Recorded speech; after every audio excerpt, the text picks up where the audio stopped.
Okay, everybody. Well, first of all, welcome. Thank you very much for giving your time to this class, a brand new class that making its debut right now that seems extremely appropriate for the times that we are in.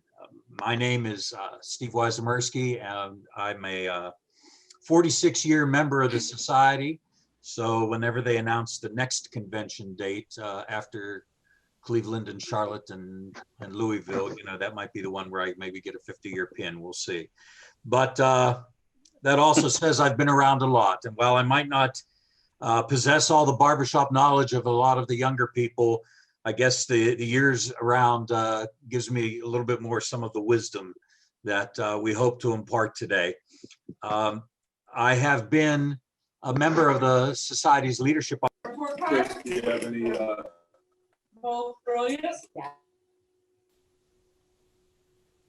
Who muted me?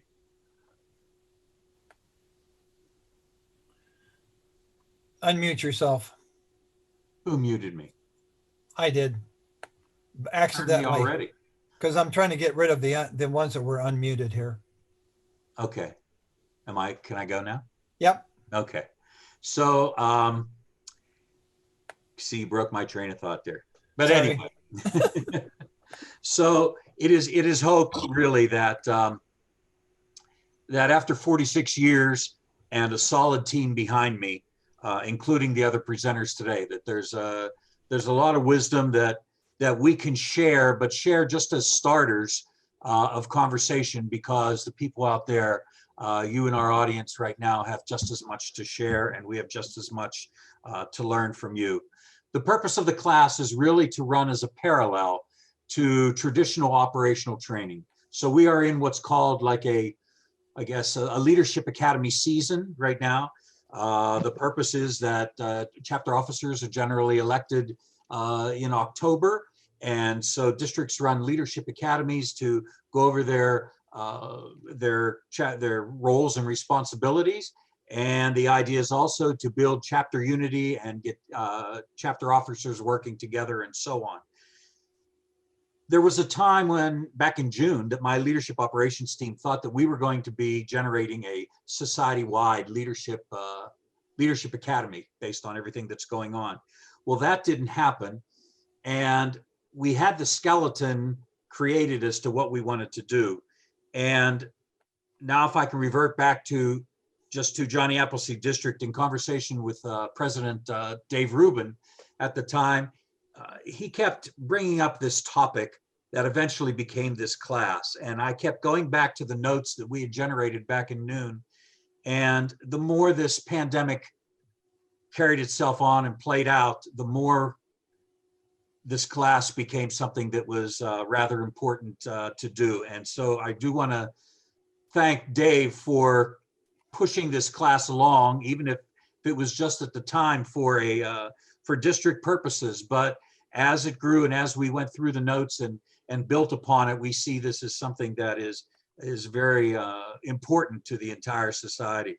I thank Doug Smeltz here for being the technical person on board, so that I don't have to worry about anything else. And lastly, my last two slides that I wanted to get into this master slide presentation, I couldn't do. And after I worked 40 minutes on it and realized that was 40 minutes of my life I was never going to get back, I handed it off to a member of my team, Greg Catano in Houston. And within 5 minutes, he had it done for me. But he doesn't realize how big a contribution that was. So as I said, this is a class that's designed to run in parallel with chapter officer training. So it fits right now. Okay. So if you've learned from, well, the JAD guys and the Dixie guys, I guess, who are having a school this week, if you've learned your traditional operational roles, then now we're here to say, but there's more. In a pandemic year, there's more that we have to be concerned with, sadly, but let's hopefully try and turn that into opportunistic endeavors here. For those of you that know me and are thinking that I am going to talk this entire time, whether it's 2 hours or whatever, I assure you that I have 3 other presenters here that will be stepping in. Let me put my glasses on and see who's applauding right now. Yeah, okay. All right.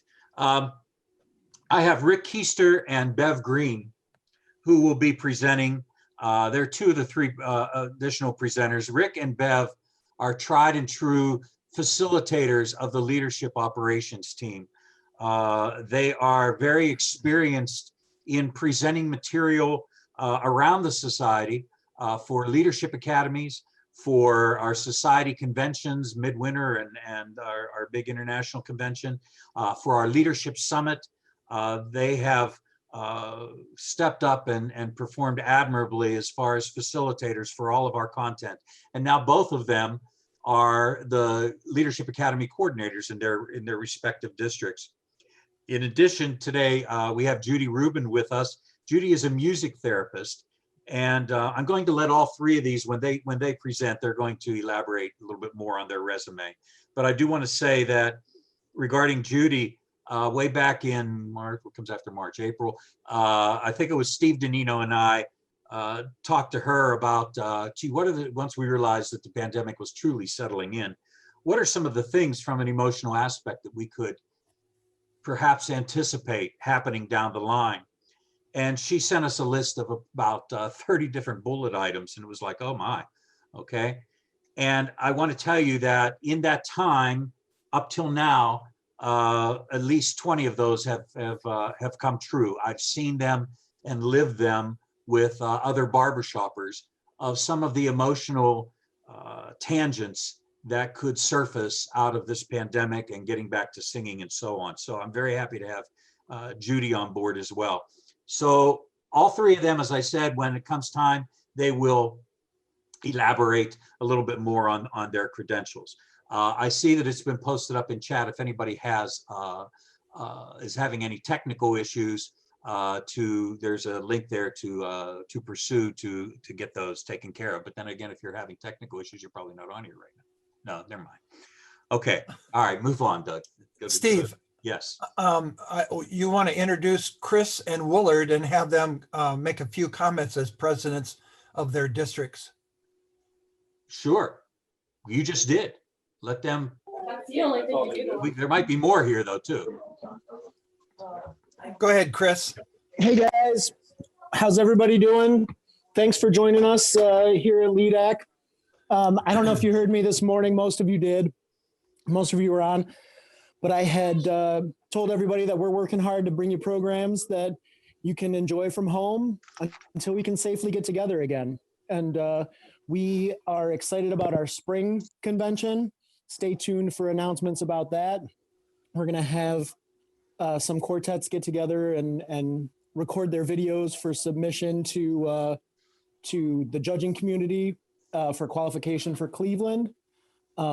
We're very excited about that. JAD is excited to be hosting the Cleveland International Convention this summer. Dave Rubin, who's the chair of the committee, is on the call, and we are all still looking for volunteers. So go to our singjad.com if you're interested in volunteering, and check that out. And there's open jobs, so we can use all the volunteers we can get. And you guys are all leaders, and want to thank the Cardinal District for participating with us here at this event and in the future. And I think that's all from me. If anybody has any questions, please ask them now or get in touch with me via phone or email. You can find me on the website as well, also on Facebook and wherever you want to find me. So thanks again, everybody, for coming. Steve, thank you so much for leading this class. It's important.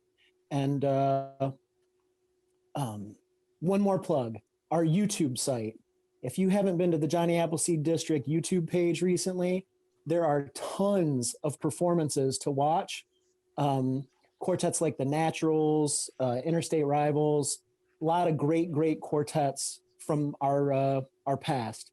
And it's worth going. Subscribe, watch the performances. There's hours of stuff there to watch and enjoy. That's it, guys. Thanks, Chris. Willard Atkins is the president of Cardinal District. So Willard, you have a few comments you'd like to make? I'll just start off by saying hi, everybody. and to thank the Johnny Appleseed District for allowing Cardinal to, kind of weave our way into your world and enjoy some of the classes and things happening here at Leadership Academy. This has been, I think, the third or fourth year in a row that we've been invited, and love being able to participate. Personally excited for Midwinter coming up. It's a totally different type of virtual world and totally different type of virtual barbershop experience. So if you've not seen that yet, make sure to check it out. And looking forward to seeing how things play out with the joint convention coming up in the spring. And just a wonderful couple of years heading our way as we come out of this insanity. Thanks, Willard. Michael Black from Ontario, you want to say anything? Sure. Yeah. Thanks. Thanks for welcoming us to your event. Like everyone, we're just trying to learn and figure out how we can move forward. And it's great that we get to collaborate way more this year because we are doing it virtually. I'd love to come down to a JAD Leadership Academy sometime, but it's great that I can do it without even leaving my my living room. So great to be here. I want to encourage everyone, if you're interested at all in joining us for our virtual education offerings, head on over to ontariosings.com/VOHA. That's our virtual Ontario Harmony Academy. And we've got 9 weeks of events coming up. We've got David Wright coming in tonight for a little presentation on the history of barbershop. And that's just the first of 9 separate educational offerings. So check out what we have to offer and look for, and it's free. Look forward to having anyone there. Michael, put that in the chat so that we can copy it and paste it. Great. Sounds great. Okay, back to you, Steve. Well, are there any other district leaders here? How far away we are that want to have a chance for a minute to plug the district? Well, I just want to chime in. Rob France here from Mid-Atlantic District, Chapter Support Leadership Training. So thank you, Steve, for inviting me to this session. I'm very much looking forward to the content here. Hopefully we'll maybe be able to do this over in MAD. Our leadership academies are going thanks to Dave Patterson, helping me figure out how to do this for us. We're doing this these 4 Sundays. So tomorrow is our second day of leadership. So thanks, Steve. Glad to be here. All righty.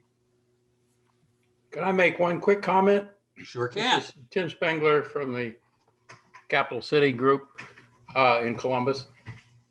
If you want to capture the chat text, you can do the whole thing. If you go into the chat, open up the chat window, down on the bottom right, there's a little square with 3 dots in it. You click on that and it says Save Chat. And that will save the entire text up to that point that you do that on your machine. Yeah, very cool. Hey, actually, by the way, I noticed that, at least it doesn't say so on my screen, that doesn't seem to be recording yet. Is this session going to be recorded? Yes, it's being recorded. It's Okay. being recorded in the background, yes. And it will be ready for other people to watch later on. Thank you. Steve? Okay. Go to the slide with the quote, the second slide, if you will.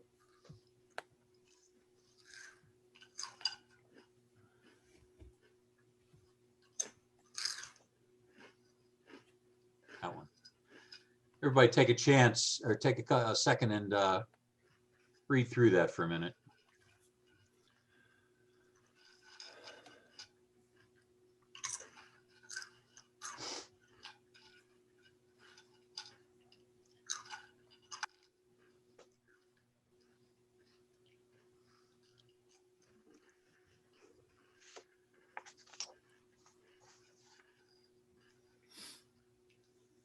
So it's really only an important quote because I wrote it and then didn't put the quotation marks at the other end, but that's okay. Anyway, if we look at it, the only constant, so to speak, in that statement is the word virus. It's the one thing that is a known, okay? That doesn't mean we understand it. That doesn't mean we know what to do with it. It just means that we know that it's important, okay, that it has happened, all right, that it exists. And that's about all we know, because unless somebody's a lot older than me well, George Danino's on here. So this is our first pandemic for all of us to live through here. So this is our first time through it, which then means that everything is an unknown. So on the front side of the word virus, on the first couple lines, I say that everybody has thoughts on leadership. You've probably all been a part of leadership seminars throughout your professional life or whatever, or even in church issues or other social gatherings, nonprofits. You've seen leadership in action, and you've attached yourself as to what you think is a good leader and what you think a leader should be doing. And so many times in my role as member of the leadership operations team, that's our struggle, is because leadership is such a connotative word. There's no dictionary definition of leadership that kind of works, okay, for everybody. And so everybody has their own thoughts as to what it should be. And it's tough. It's like herding cats trying to get everybody together into one thought. And then after the word virus, later on, I do say about the unknown. Okay, we don't like the unknown. We don't like change because we don't know how it's going to affect us. And in this situation, because this is so serious a topic, we're in a situation that we truly rely on leaders. We want the leaders to be able to tell us what is supposed to be happening.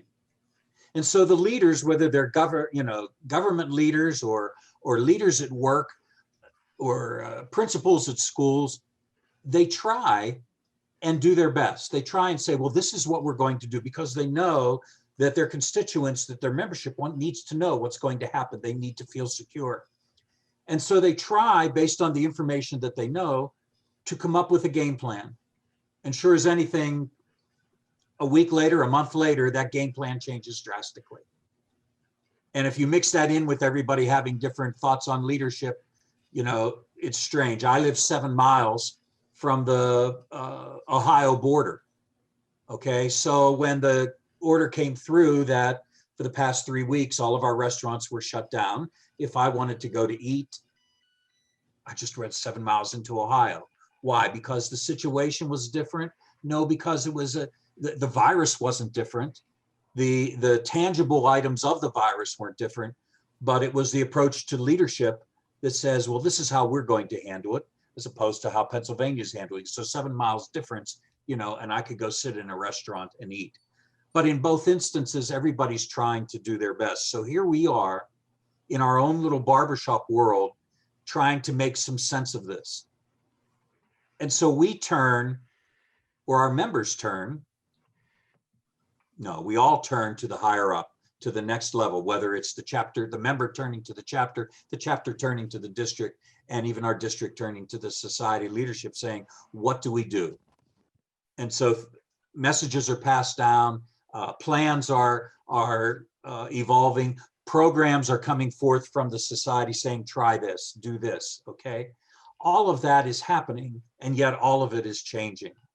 So what we're trying to do here is just say, even though this is all unprecedented, okay, what we need to do is everybody on this screen needs to get the mindset of offering hope. That's what this is about.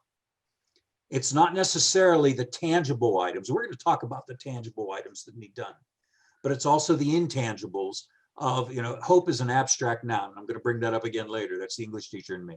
But, it's an abstract noun. It's tough to see. You can't see it. You can see things done that encourage hope. But we're going to talk about it's your voice, it's your demeanor, it's the confidence you carry. And some of you might not have signed up for that when you became a chapter president or whatever. But that's where we are right now. So you have the traditional roles that you need, but in addition, there's a little bit more that you have to do this year, and hopefully it's the last time you'll have to do it. Although we should be encouraging hope all the time. Okay, Doug, next.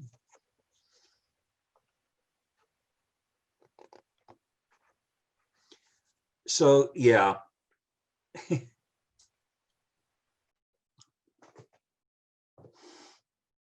Good wishful thinking, huh? Okay. There are some in this audience right now that maybe do feel that way. They maybe believe, I appreciate you being on this message, but some of you might believe that all we need to do is sing. Oh, once it's done, once we can gather, that will solve everything.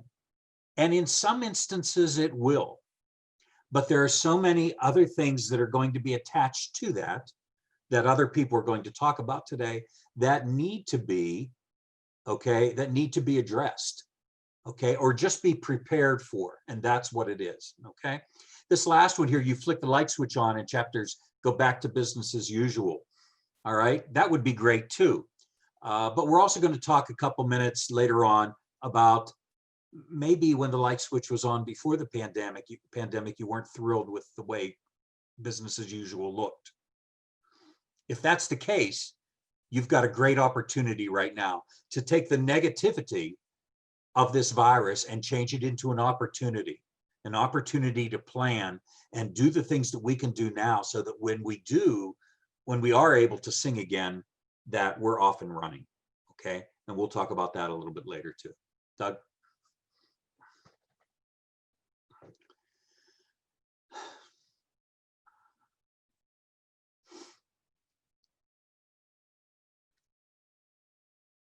So we'll do the bottom one first. Some concerns may even transcend our routine chapter knowledge and wisdom. What I'm saying here, and I'm not apologizing, I'm just saying that there could be unknowns. We don't have all of the answers here. All of us presenters, we don't have the answers here. And there could be topics that have come up that we haven't even been aware of. You might bring some of them up, okay? Or it's not until we experience going back that these topics will come up. But again, we just don't know. We're going to try and harness as much of those intangibles and bring them into some manner of fold and shape in this process, in this program here, that we're able to put together a plan that we can all live with, okay, and address the concerns that we do know. The middle one, traditional chapter officer roles and job descriptions may need revisited. Interesting. Even before the pandemic, I'm hoping that you are aware as a chapter leader that you do not have to have the traditional roles that maybe you grew up with. There's nothing any longer that says that your chapter board of directors must contain this vice president of membership, vice president of music, vice president of marketing, okay?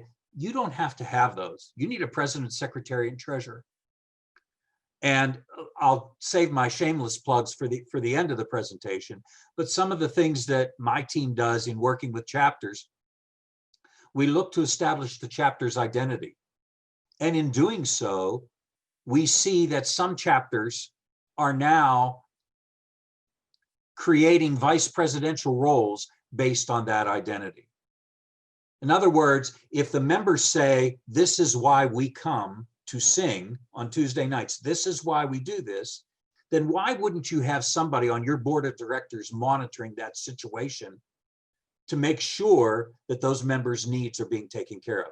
For example, there are chapters now, I can name 10 chapters right now that have a vice president of fun sitting on their board, or that they have a vice president of brotherhood sitting on their board, just to monitor the situation so that those members, and we don't know who they are, but we don't want to lose anybody, but just so that those members, okay, who have said, even anonymously, that this is what they come for, all right, that they're getting their needs met.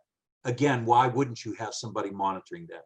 But here we are in the pandemic, and so therefore, even now, some traditional chapter officer roles and job descriptions may need revisited, and you are entitled to do that.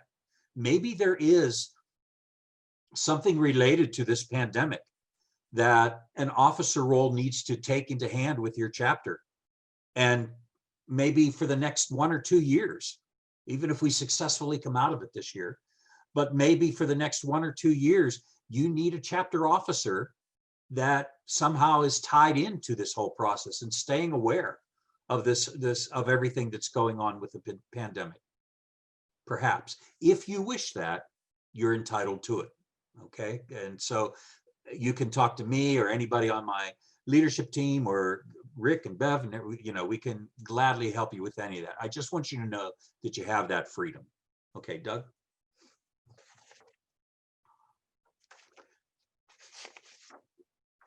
As I said, maybe we don't want the business as usual light switch to be turned on, okay? That when the lights went out, we weren't too keen with what we were seeing so far at the time. There was changes that were needed, or a different direction, or programs that never got off the ground.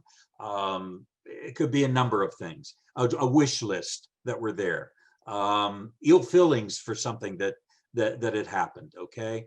A show that didn't go right or whatever. This is the time to take that negativity or the thing that didn't happen and turn it into an opportunity. While we are not meeting, this is the chance that the leaders have to make things right, or to get the plan going, and to have that plan gain momentum now while you have the time, so that when we do sing, all right, this plan is already in motion. And wouldn't it be great on that first night back to share that plan? Well, why wait for the first night back? We're talking administrative here. We're not talking singing. So therefore, you can share that plan right now. Okay, make them that more eager to come back to you. Okay. All right, Doug.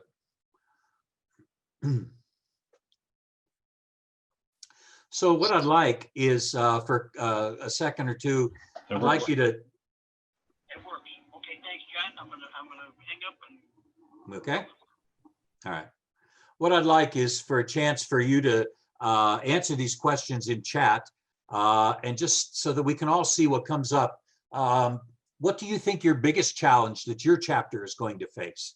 And guys, so put biggest challenge and one word answer, and the least of your chapter concerns. And I don't need you to identify the chapter. I just want to say biggest challenge and one word answer, and least of your worries and one word answer. And the third one, if you want to address that as well. Let's take a minute and just see what we accumulate in chat there for everybody to see. Is there anybody that wants to? We have a couple minutes here just from on my loose timeline that I'm looking at. Does anybody want to? Any of you who wrote down membership safety, would you like to speak to that for a minute? Is it the safety in the building? Is it the concern of the building itself? Is it what is it you mean by that? Because that's coming up a lot. And I'd just like to see if we have the agreement shaking heads on that. Anybody? I'll go. The membership age of the Capital City Chorus is well over 70. And I just want to make sure that, first of all, the guys have gotten the vaccine or are healthy. That what we provide for them will make sure that they stay that way. Okay, so you are talking about the physical plant itself. So that, I mean, you're not in control to whether they get the vaccine, but the environment that they're walking into.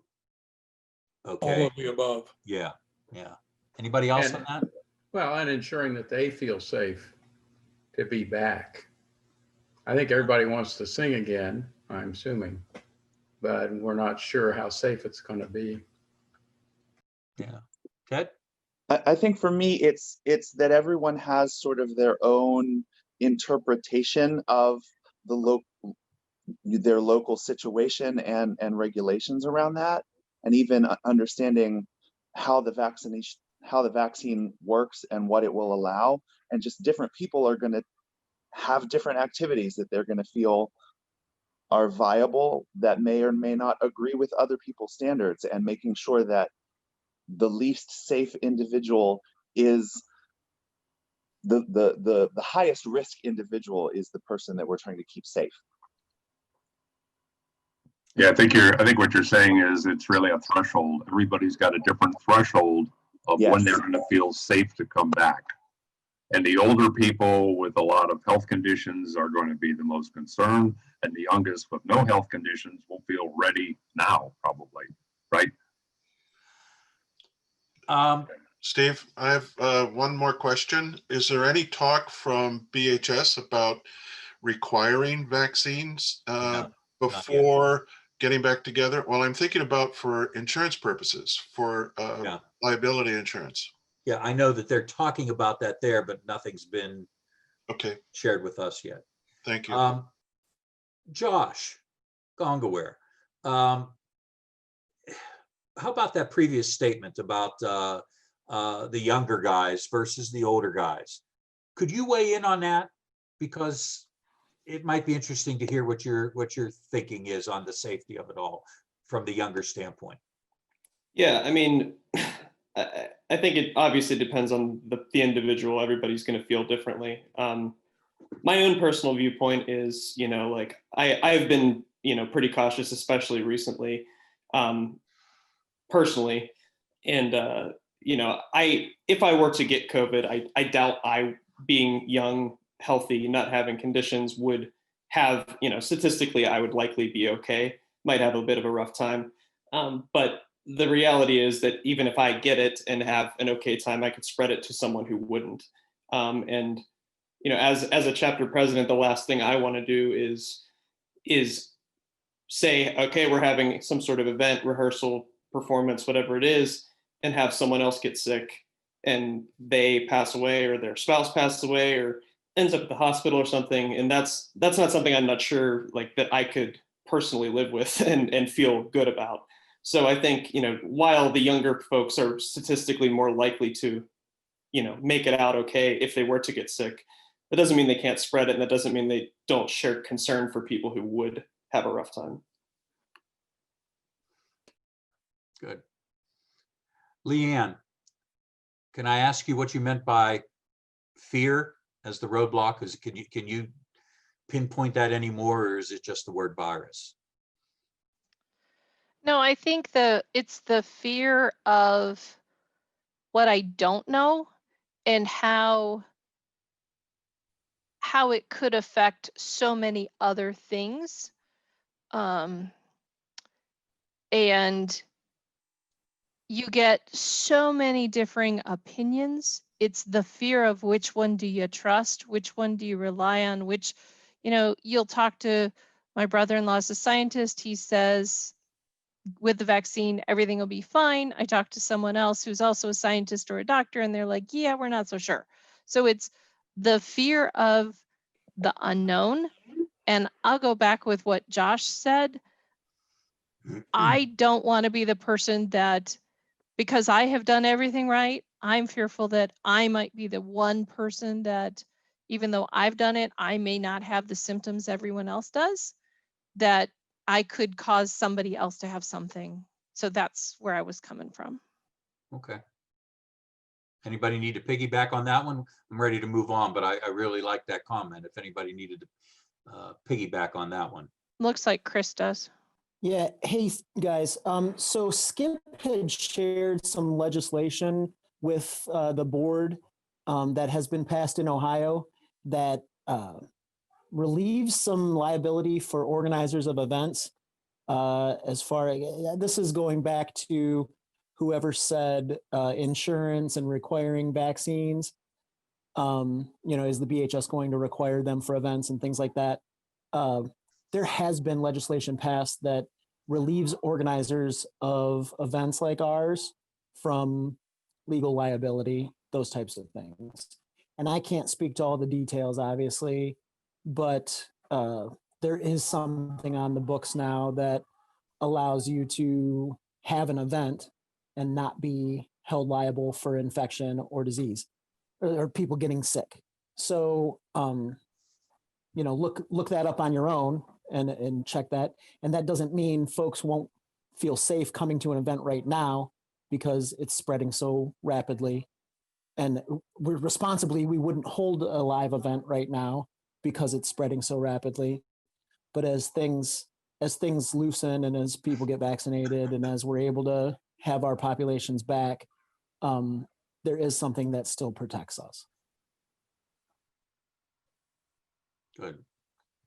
Anybody else feel a need to elaborate on what they wrote? I'm ready to move on here, but if there was something that one word or 5 words didn't capture the essence of what you were trying to say, I don't want to ignore that. I will be addressing some of these things in my portion of the presentation, so I will try to limit it to things that haven't been said, or I will reiterate. Thank you. Okay. Yeah, this is Gary. Before even considering performances, you got to consider when the chapter members are going to be ready for live rehearsals.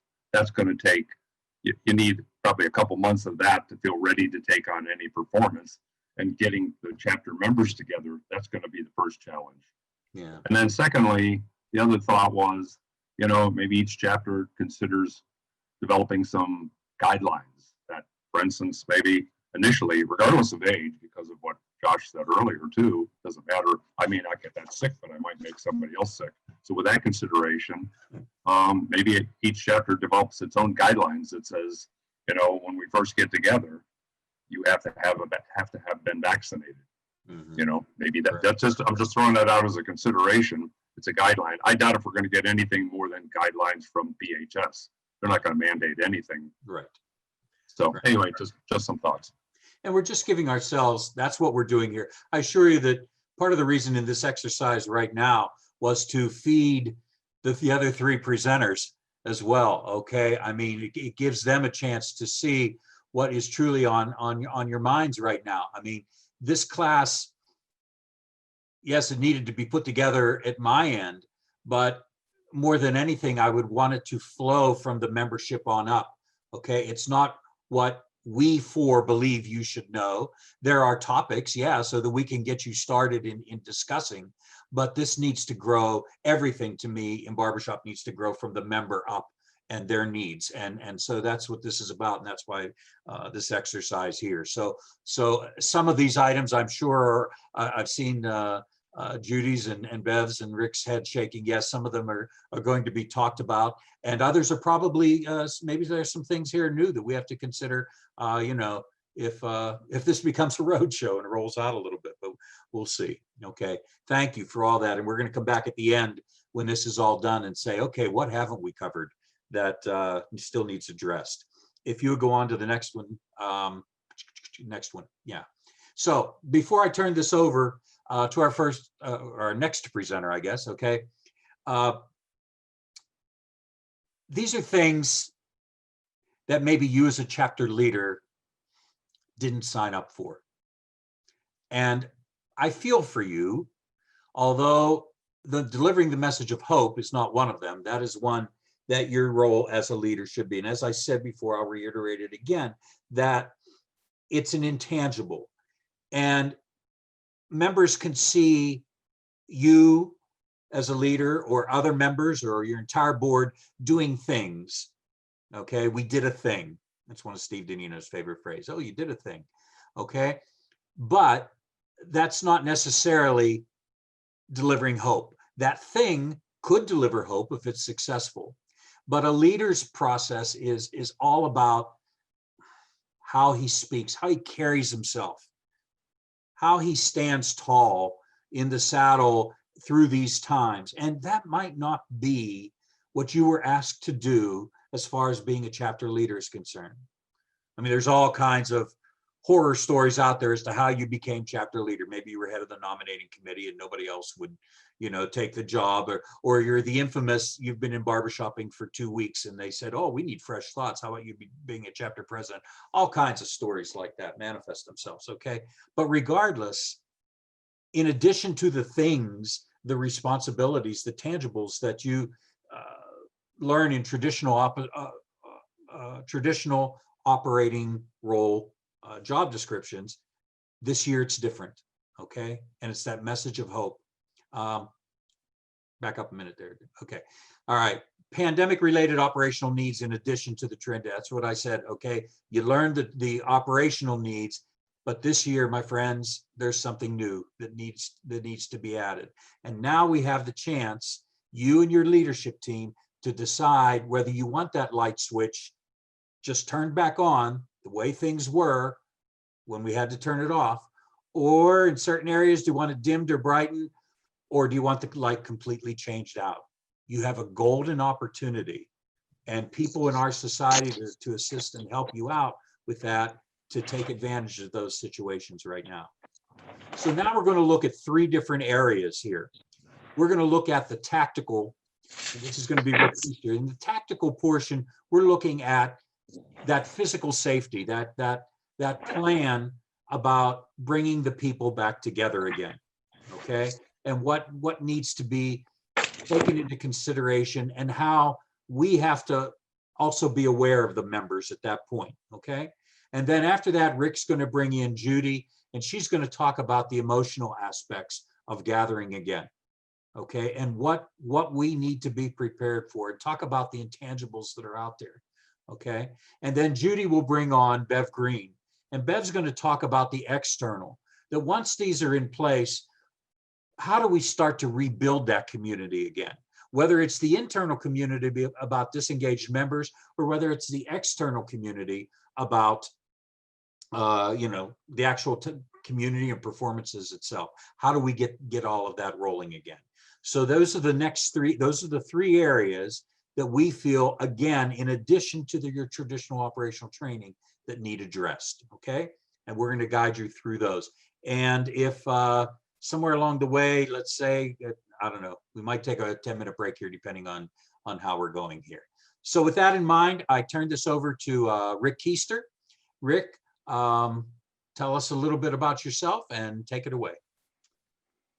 As Steve said, I am one of the leadership facilitators with LOPT and the Health Chapter Initiative. I also am the Director of Administrative Leadership, which is responsible for this delivery today, this morning and this afternoon. Officially, thank everybody for attending.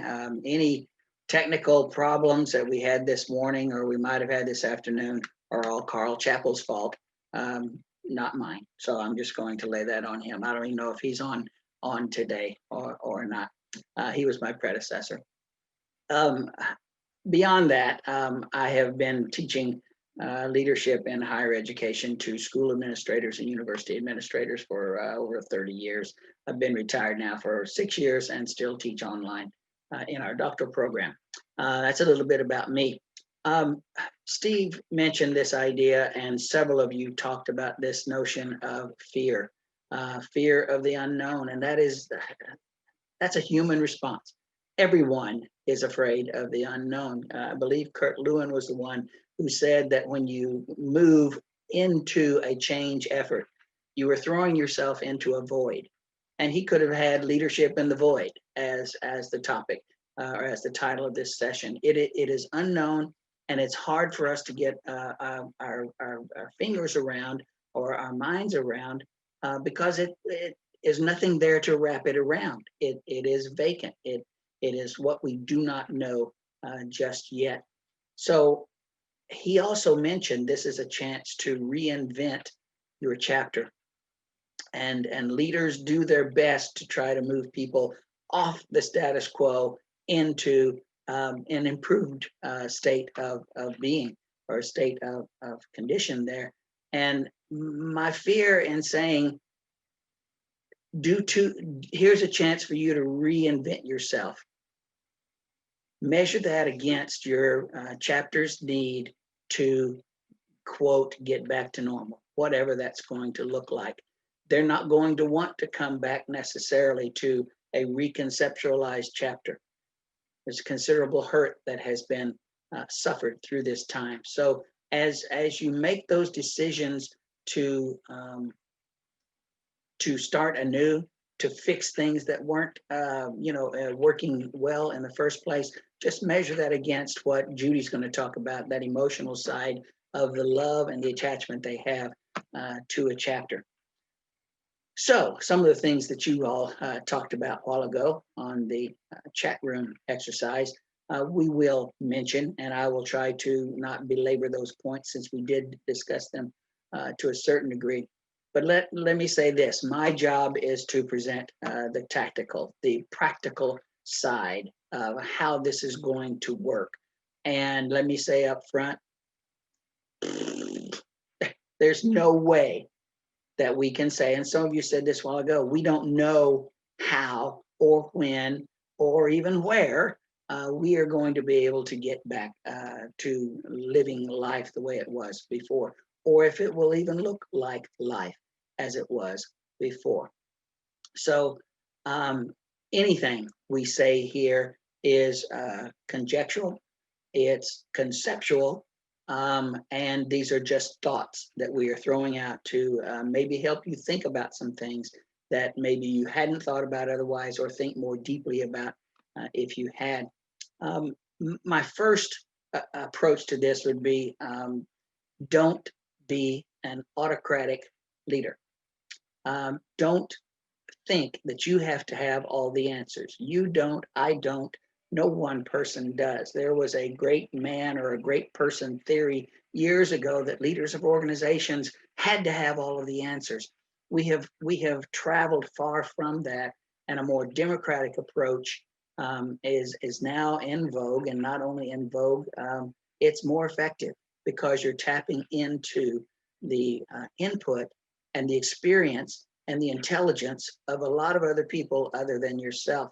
So if your role models for leadership have all been the top-down, autocratic, authoritative type leadership, try to look around. Try to find ways to engage others to help you make these decisions, whether that's through maybe an initial board session. If you haven't had a board meeting, have a board meeting prior to whenever you start to plan what that first night's going to be. Don't just let it happen. You could, it could be an organic development and just see what happens. My left side of my brain says, no, don't do that. Plan that a little bit better. Talk to your board and share with them, if they're not on this presentation, some of the things that Judy's going to have to talk about, that Beverly's going to have to talk about, and see if there is some merit to considering other things rather than just letting that first meeting happen. And don't assume that things will be normal when you return. As everyone has said, we've never been through this before. We've had a mandated interruption of time. Time has stopped for many barbershoppers, and there is a gap there of probably a full year before we are able to come anywhere near meeting again, that we're not going to be able to recapture. It's a year that is lost. We will be able to recover. We will be able to maybe catch up, but we're not ever going to recover that lost year. We hope that you have been involved with Zoom meetings, emails, some contact of some sort. But yet I understand from some of our board members at large on the JAD board that there are some groups that have not met since March, have not been in contact since March. And that's sad, that's scary. But then those people are going to have probably greater challenges than those of us who have at least had some sort of continual or sporadic or regular type of communication efforts. So I encourage you to use others to help you plan how to get back into whatever you get back into and whenever you get back into it. The bullets, Doug, we think we have some bullets here that Steve has prepared, and I've tried my best to match what my comments are about each one of these. The first one says when to hold the first rehearsal based on virus status. And we talked about that a while ago, the virus status. You know, I have been impressed with how inaccurate all of our predictions have been over the course of the last year. Scientists, doctors, CDC, others have tried to project how many and when the virus is going to be available and all of that. And maybe somebody has been right. They probably need to step forward and claim that crown. But many of them have missed it on one side or the other. And we're still in that mode. We now have a vaccination. We don't know, and it varies from state to state. from area to area, who's getting it first, how much you have available, when the second one's going to be available. And there are a lot of unknowns still about the vaccination. And those should become more clear over the next month or so, I would think, with more of us obtaining the vaccination, and then how it trickles down to those who are less at risk or less in need of that. But once again, we don't know when what they have said, what they have called herd immunity, we don't know when that's going to occur. And like I say, anything that we say today is framed in the understanding that your situation is your situation. You can't say, well, the group, over in the next state is already doing this, and use that as any kind of justification or pressure point or anything that you're doing. Your situation is your situation, and you can do only what you are capable of doing. Gather as much information, listen to other people, listen to the health authorities, and then make the call based on the feedback that you get from your board and your membership.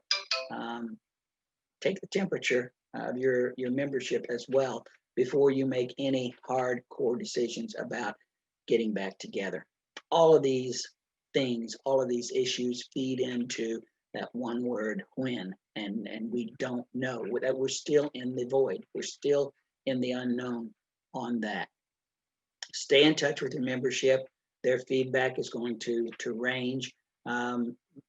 Your individuals who were, we'll call them truant beforehand, might need a little bit of extra contact there. Beverly's going to talk about that external piece, and that may be a part of what she talks about, so I'm not going to say much about that. But many people are not going to feel comfortable coming back, as some of you just said a while ago, because they may be more at risk. They may be more fragile. There may be some people who have been in their houses and have been terrorized by this, that they are reluctant to come out at all, ever. And that may be an overstatement. That may not occur, but I know that some people have been psychologically damaged by this, and Judy will probably talk more about that as well. And then there's that piece called, how many times have you said the word comorbidities in the last year versus the rest of your life?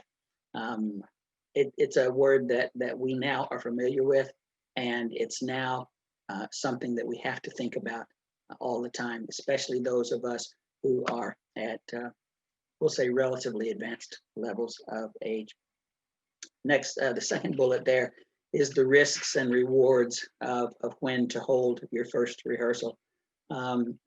As I said, everything is situational, everything is contextual. The nature of your group, if it's predominantly, as someone said, 70, you're averaging 70 years old or so, it may take more time. Those comorbidities, those at-risk individuals may take more time to feel comfortable before they come back. And then the other thing is, what have you been doing to stay in touch? And that may determine that as well. Have you been meeting in situations where maybe you did your best to stay socially distant, to use masks, and yet we're still able to sit in a room, stand in a very large area outside, whatever the case might be? There are courses who have done that. It depends on what you've been doing as to how dramatic or how much you need to think about when you do get back together. So think of those things. And then there's that other group, that those groups that have done nothing, and so are met, no communication, and have not met, which may have larger challenges than those of us who have at least had Zoom meetings where we can look one another in the face and talk to one another, and even sing.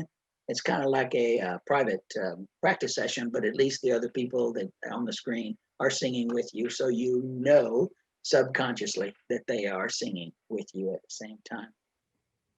Hey, Dangers.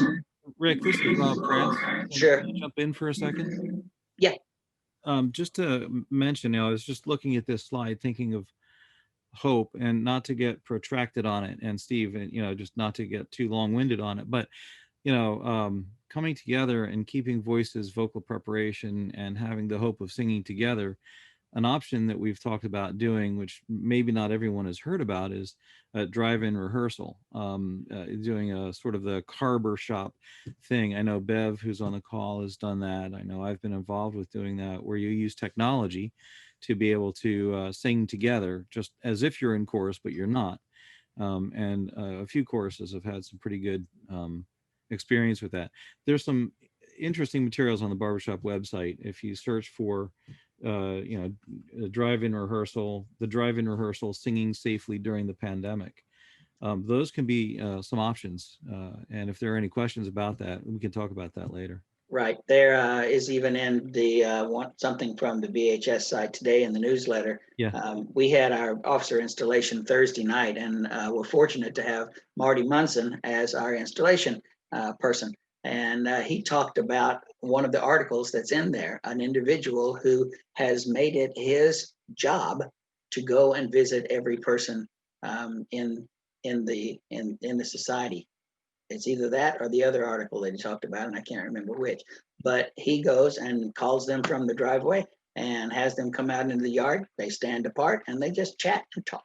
And he's visited over 100 people over the last several months doing that. But there was another article in there that had something else, and it may have been something like what you were talking about. Yep, there's a couple articles in there. Yeah. Arlington's, there's an article about their success Right. and performance and whatnot too. So just a point of hope. Okay, so the dangers of too soon, just some things to think about. You might have attendance issues, which some of the things on the chat room you all talked about. Loss of confidence in your leadership. If they think that you're pushing them too early and too quickly and aren't taking the right safety precautions, then their confidence in your leadership will or could suffer.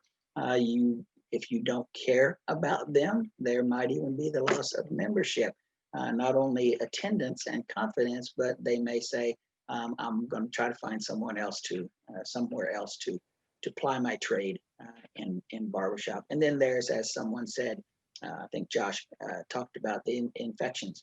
None of us want to be party to an infection, a new infection, especially one that turns out in the worst way possible. On the other hand, do you wait? What happens if you wait too late? Well, obviously, some of those other things that I just mentioned could be there. And the problem is leadership is lonely. As Steve indicated, you're almost damned if you do and damned if you don't. And somebody maybe at some point has to pull the trigger and say, okay, we've looked at all the guidelines, we've looked at all this, everybody in the group is vaccinated. It's now the time. Let's see where we are. Let's find out what people are doing or thinking, and then doing it. So at some point, talk to your membership, talk to your board, get that feedback, and then at some point, see what happens. Get together and move forward. Again, everyone's situation is different, and you don't want to be in the position of making someone feel uncomfortable by attending. The next bullet talks about music. What do you do when you do get back together? Once again, depends on your situation. Like I said, we are in almost a calendar year cycle. If the vaccination gets widespread enough by March or so, our last meeting with our chapter, with our course, was March 12th. And if we can get everybody vaccinated and everybody feels comfortable coming back by that time, it will be exactly 1 calendar year. It'll probably be later than that. But I guess the question is, where were you when you stopped? What have you been doing in the meantime? What is your usual calendar? And where are you going to be in that calendar when you get back? Well, right now you can't say because you don't know when that is. But closer to time, as it gets close to the time when you will be getting back, get with your board, talk about your calendar, talk about maybe changing that calendar because you're going to have some other accommodations to take care of once everybody comes back. Ease back into it. My recommendation is the first night you sing tags, you sing polecats, you might sing a song that everybody could sing in their sleep and that everybody loves, but I certainly wouldn't jump back into contest preparation or show tunes right off the bat. Judy's going to talk about the emotional side of this, and not only are voices more likely than not to be out of shape, their legs are not going to be in shape for standing on the risers, or you might even consider having your first time you meet only an hour long, or only an hour and a half to 2 if you normally meet for 3 hours. Consider those types of adjustments and adaptations to accommodate the fact that we have been off for a year or so, and we need to. It'll take time to gear back up. The next bullet talks about vocal preparation. One of the things I did want to mention, I went right by it. If you look online, you will find things. BusinessInsider.com has what life in 2021 will look like.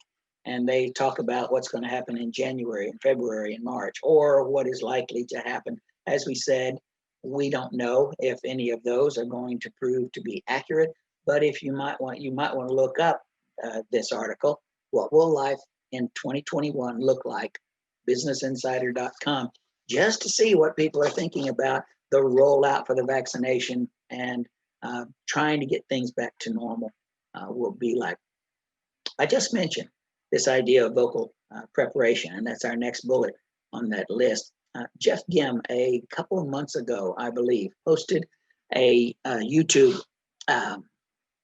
session, and here is the information on it. If you didn't go and check it out then, I would encourage you to check it out now, and I would encourage you to share it with your chorus.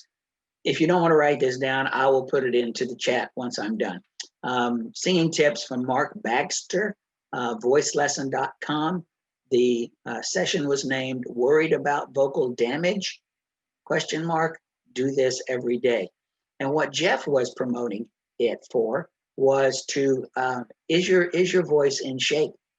Now, I don't know about you, but I haven't sung 10% as much as I did when we were singing on a regular basis. Some of us are even less than that. I know for a fact that my voice is not in good singing shape, but this video on YouTube provides you an exercise for not only seeing if it's in shape, but how to improve it as well. So I will post that on chat room when I get done. Sing whenever and wherever you can, whether that's church, whether that's in the car, whether that's in the shower, walking, jogging, whatever. People may think you're crazy, but that's okay. You love to sing, and you can sing as much as you want. We all have the learning tracks. I'm assuming we all do. Use those. Get your voice back in shape. Do whatever you can to individually take care of your voice mechanism and try to get it back to where it can do what it was doing before without having to do it at practice. And we talk about that all the time. Improvement occurs away from rehearsal.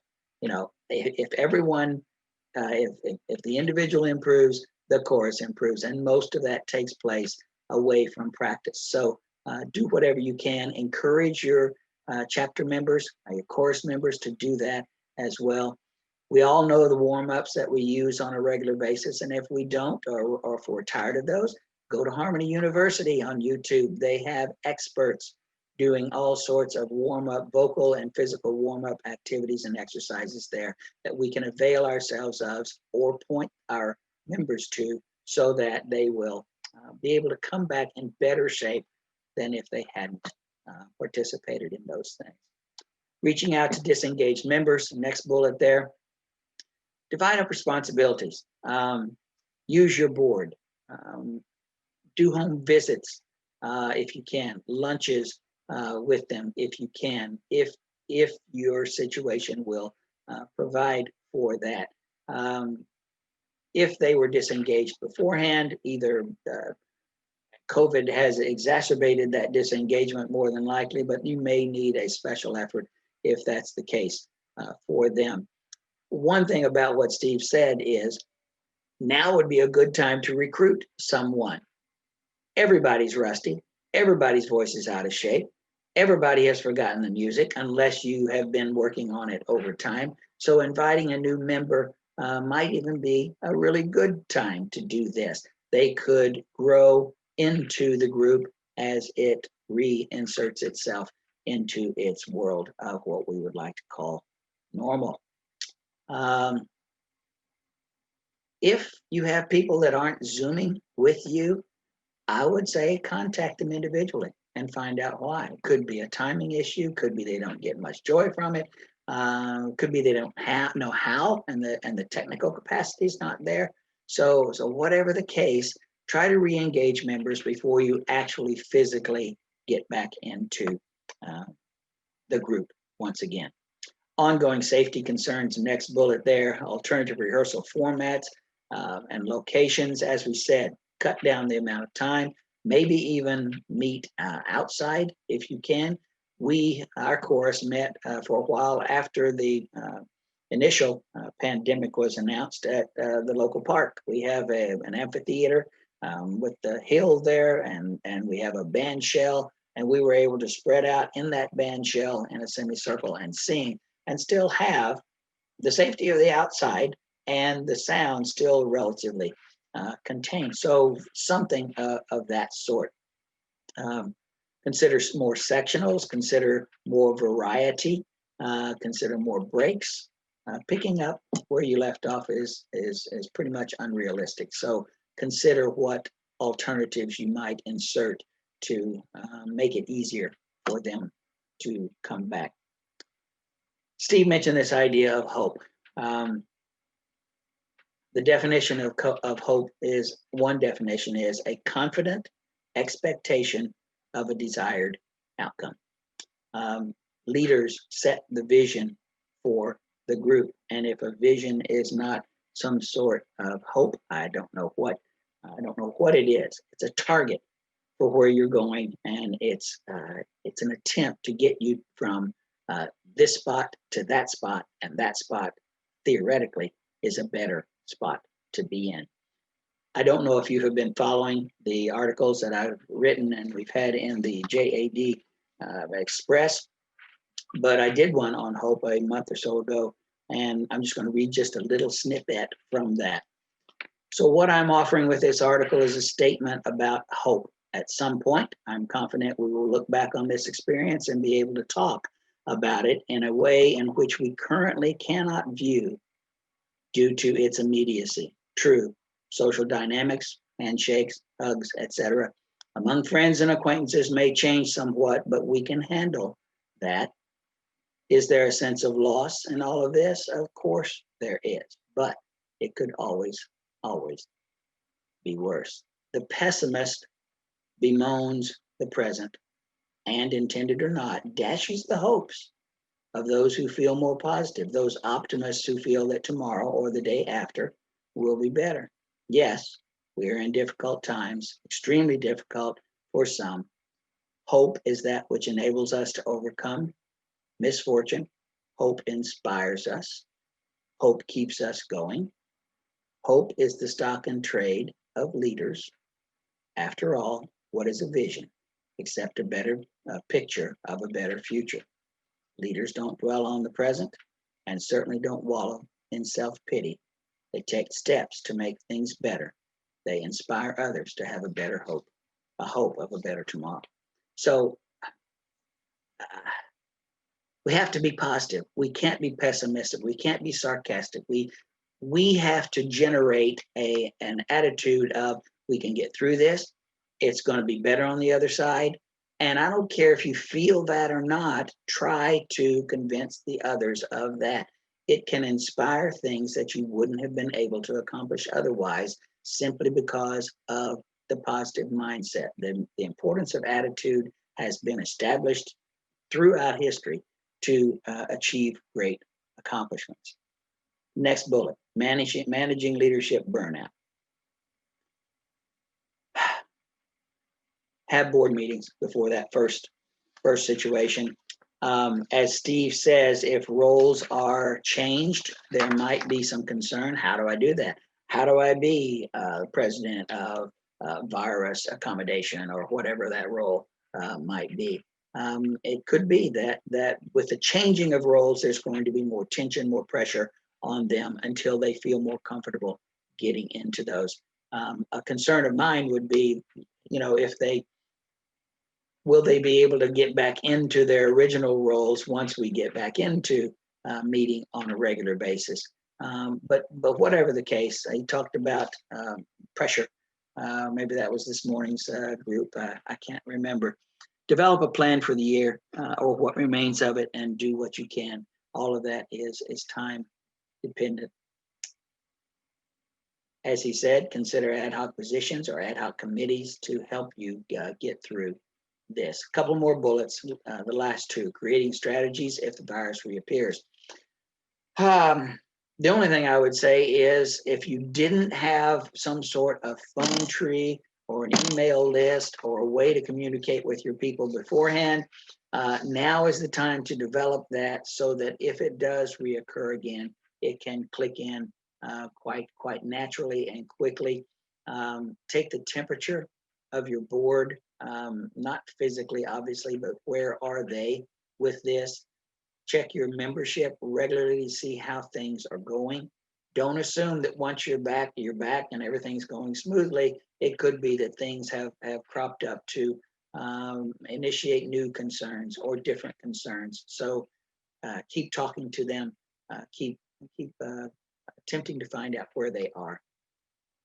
Celebrate your victories. Getting back together is a victory in and of itself. Learning a new song is a victory. Singing an old one well is going to be a victory. Scheduling your first sing out is a victory. And we talk in leadership about celebrating those even small victories. It gives people a sense of accomplishment, that we are heading towards something larger or bigger or greater. So don't forget to celebrate, because we've been in a position for a year now where we haven't been able to celebrate anything. And so that piece will be very important as well. And lastly, the first time you assemble should be for yourselves. You need to mend, you need to reconnect, you need to recapture whatever feeling you had before that drew you to and kept you there in barbershop. You need to make music. Avoid rushing into anything. And as we say, the sea has been rough. Take it slow and easy and steady as she goes. These are challenging leadership times. We've never done this before.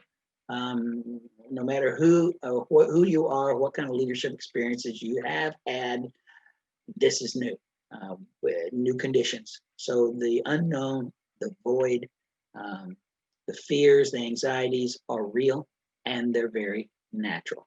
But that's what leaders do. We take people where they've never been before.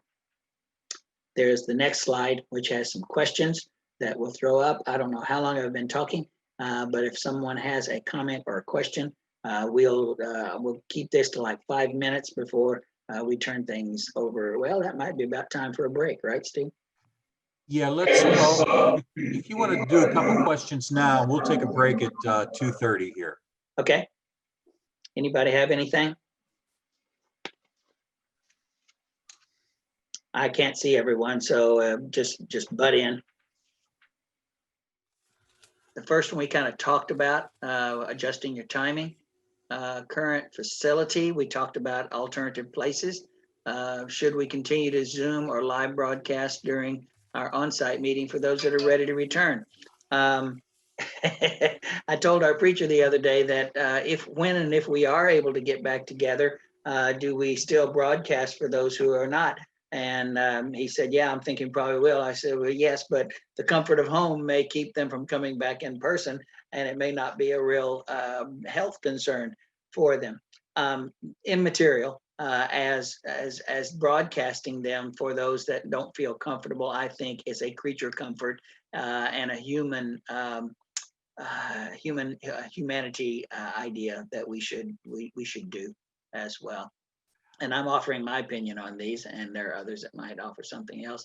Will some chapter roles need to be added or dropped? That's something that Steve talked about and that I mentioned. So let's go ahead and begin with Judy then, if that's okay. Super. That's fine. Can everybody hear me? Are we good? All right. Just out of curiosity, is anybody, you've mentioned, Rick, a couple of times that there has been some in-person back. Yeah, has anyone else had in-person back at all, live? We have a quartet in our chapter that started meeting again regularly a couple months ago. Okay. Let me just say this, and I was going to say it in the presentation. West Virginia was kind of isolated. It was still white when everything else around was orange or red. And so it took us a little longer to feel threatened.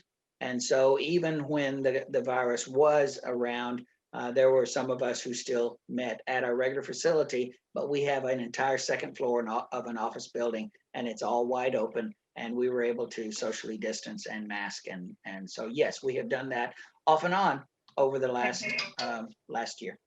Okay. Well, our chapter has never stopped meeting. Awesome. We're early adapters of the electronic devices that allow you to sing into a wireless microphone and then have the sound transmitted by FM frequency to wireless headphones or to radios. Yay. We rehearsed outdoors, so we were as far away as we wanted to. They would go 200 feet if we wanted people to be that separated. Then when it got cold up here in the Northeast, I'm from the Northeastern District, when it started getting cold in October, we searched around and found an unused town hall, which has a room where the ceiling is like 35, 40 feet high. And we have only 10 or 12 people getting together in each of our two choruses. And we can stay socially distant, fully masked, and singing into our microphones. So we virtually never stopped meeting. So we're not going to face those problems of people not having sung, except for the ones who haven't come. We have a small slice of older members who, for self-protective reasons, didn't want to come. They, in the early days of the autumn, they were outside in their cars. But now it's too cold to sit outside in the winter unless you have the car running the whole time. So we're missing them. But we are still going on, still holding our rehearsals. They're a little shorter than they used to be, but they're still full rehearsals with barbershop craft and warming up and introducing new songs as well. So good. Same for Somerset Hills, same for Hunterdon County, same for Bucks County. Yep. Technology assisted. Thanks, Bruce, for that. That's the carver shop. Bev, you're doing that too, right? Yep. I enjoy that carver shop term. I had not heard that before today. So thanks for that chuckle. That was really great.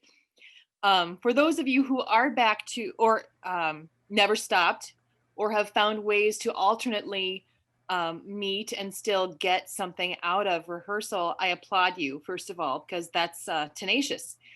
And secondly, there may be some things in here that you can say, yep, or some things you go, nope, that didn't happen here. I'm going to ask, this isn't just about the first rehearsal, and it's not even necessarily about the guys or the ladies who are going to be in the room. So as we think about the emotional impact of the pandemic, our rehearsals, our singing, kind of think back on how your experience matches or doesn't match that. And then also keep it in the back of your brain, because we're going to talk about what it means moving forward after the first rehearsal too. a little bit. Okay. So my name is Judy Rubin. I am a board certified music therapist. If you do not know what that means, and most people don't, it simply means that I study science and research to figure out what music does for people and how it impacts the brain, the body, our behaviors, and the human experience. And then I use music to change, to rehabilitate, to treat people for non-musical things. So, Ted was saying confidence. Yes, I work with people on self-esteem, stroke rehabilitation, speech recovery, behavioral changes in how to make better life choices, PTSD, cancer, coping, grief. I've worked with ages 18 months to 104. So it's really an interesting field, but it really is a science-based figuring out what happens and why, and then how we can apply that to our lives and our personal needs. In a therapy, it's a same as talk therapy, only I use music instead of jabbering on at you or with you for an hour in a session. So that's my professional life. You may know me as the Johnny Appleseed lady who puts the cookies out at contest, because Dave, my husband, Dave Rubin, was DRCJ for some years, and then EVP, and then, so hospitality has been a thing for us. Let's see, but as a musician, I've been a musician since I was 3 years old. I grew up hearing my grandmother and her brother singing I Love Sweet Rosie O'Grady and Let Me Call You Sweetheart in a mixed quartet before Everyone in Harmony was a thing, long before it was a thing. So marrying a barbershopper sort of made sense to me, even though that's not why I chose him, but that's how we met. And I think Steve Wyszomierski kind of said, yeah, that's why she's here, because Steve Danino asked me some random question back in April about music therapy and the pandemic. And my answer somehow made sense to him. And so I got roped in, and here we are. If I go too fast, this is probably the first adult conversation I've had in 6 months, because we had a baby. And if you hear him talking in the background, he is a very vocal child. So I apologize for that. But if you've worked from home during this time, you know how family and pets make their presence known. So just be prepared. Okay, so let's go ahead to the next slide, Doug.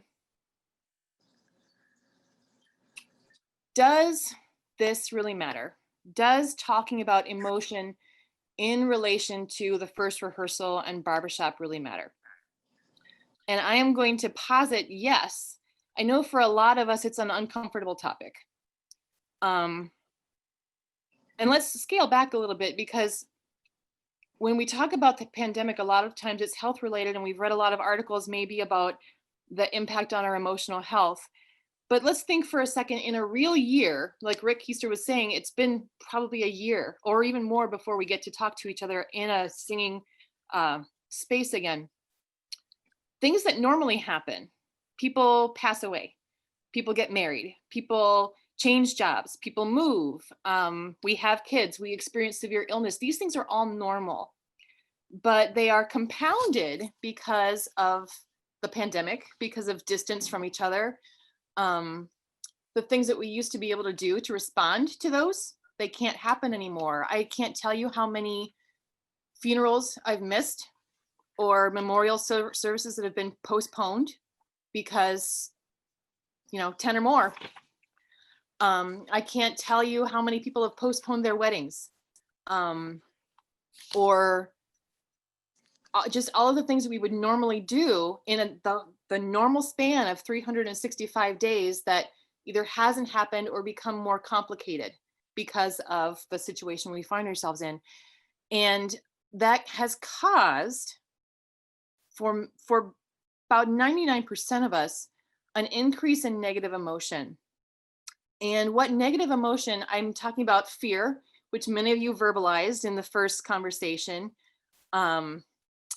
anxiety, stress, just any anger, all of those things that we cope with usually in a normal space, they have impacted our brains, which we don't think about, because you don't think about, oh man, look, I'm going to have a nervous breakdown. You don't want to have a nervous breakdown, but even brought a, where is it? My cat was playing with my rubber band earlier and I may have lost it. Oh, nope. All right. So I want you to kind of think about yourself. If you are, and your normal brain functioning is this rubber band, okay? And you're at the end of it, and the pandemic kind of stretches you. It causes the part of your brain that regulates your emotion, that causes you to be in fight or flight response, to be able to cope with anxiety. It really kind of sets you and stretches you such that if something happens to you and you don't know what it is, you could very well either snap or launch your emotions towards somebody in a way that doesn't, it's not desired. It's not just for negative emotions. Your excitement sometimes, like mine, comes out in ways that you're not expecting. Grief, you might think that you're this loose rubber band, but all of a sudden a song triggers you, you know? And because of the intensity of how things have occurred in the past year, many of us are going to walk into a room and experience a rehearsal for the first time. We won't realize how our brains have changed so that we have a response we're not expecting. And that is where I'm coming from when I talk to you about emotion, because in addition, music can elate us. It can excite us. It causes good things. If you are one of those people who have a lot of anxiety and you're kind of this way then, and you have a lot of it, music can even you back out, okay? And the other thing that is important to realize about fear and anxiety especially, it affects the way you think rationally. So in a time when we need the most to make decisions, like Rick was saying about when to come back and what's true and what's false and who do we trust and all these things, your frontal cortex, which is responsible for making these decisions, is actually a little bit impaired because of some of these negative emotions that are more intense because of the pandemic. So that actually cripples us a little bit from making smart choices or being able to sort through some of the stuff. So that, to answer or just respond to those who were saying fear, I'm afraid. Yeah. And it's hard to make some of these choices that we have to as leaders about what to do, because, you know, we're all kind of this way instead of even, if that makes any sense. So we're going to talk about the music and the emotion. We're going to talk about the music and the environment that we'll experience. We're going to talk about some responses that we can have planned, and then some recommendations for how we can move forward and kind of manage that. Anybody falling asleep? Anybody more interested in the football game at this point? Do I have y'all? Are we good? Okay. All right. So just that last statement, because of how music works and how it benefits us in our minds, in our brains, in our bodies, we actually need to get back to singing more than ever. We need music more than ever. Next slide. Thanks, Doug. All right, so again, some of those who have gone into a rehearsal again or never stopped, think through this with us. But if you want to turn off your video, you're welcome to. I'm going to ask you to just walk through internally your first rehearsal back, okay? So this is going to take just a couple of minutes, and I want you to try to identify one or two words that can be emotions or just thoughts as we go along, all right? Everybody breathe for a second. Think about your trip in. Some of us carpool to get to rehearsal. So you might be seeing your carpool buddy for the first time. Some of us drive a long distance. Some of us might Uber or whatever the other thingy-mabobs are. So you're taking your journey into rehearsal. You're pulling up to the place where you're having your rehearsal. For some of us, it's a familiar building, familiar room. For some of us, it's a whole new space.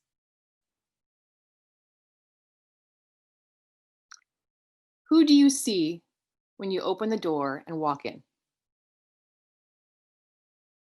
Are you the first guy, the first lady?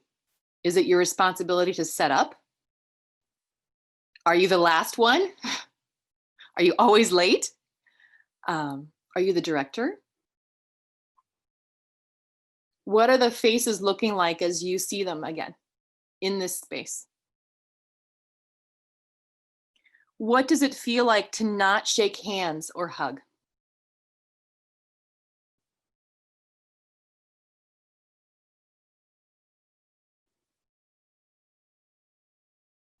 Now we step onto the risers, or we're still in our chairs.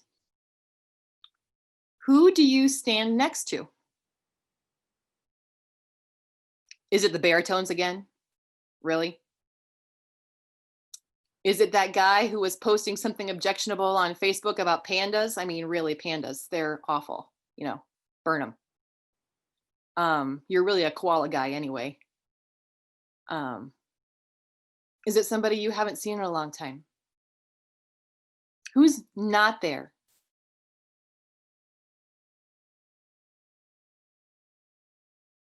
Are there new people?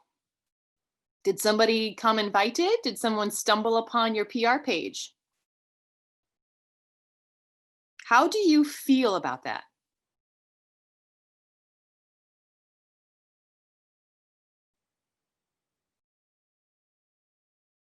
What are you thinking about not having a common water source?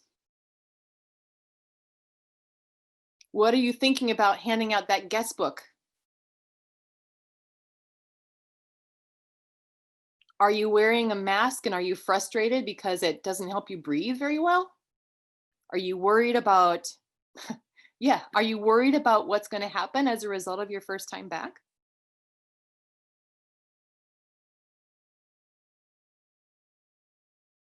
Can you hear? Are the acoustics okay in your new place? When the director says, okay, you know, assume the position, get ready, and you start your warm-up or however you usually start your rehearsals, maybe it's the old songs. What does that first chord sound like to you?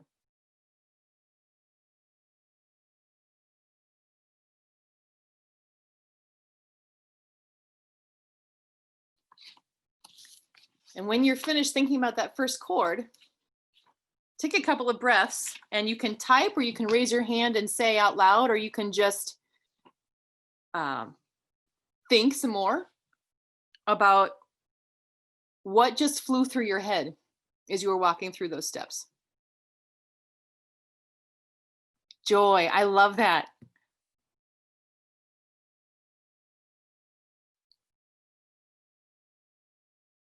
Anyone else want to share?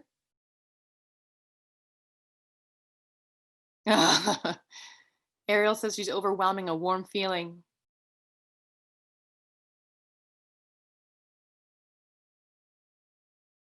A great deal of anticipation, being back home. Tears. A lot of excitement. And not being able to see those smiles because they're behind the masks. Yeah? Oh, wow. Grief.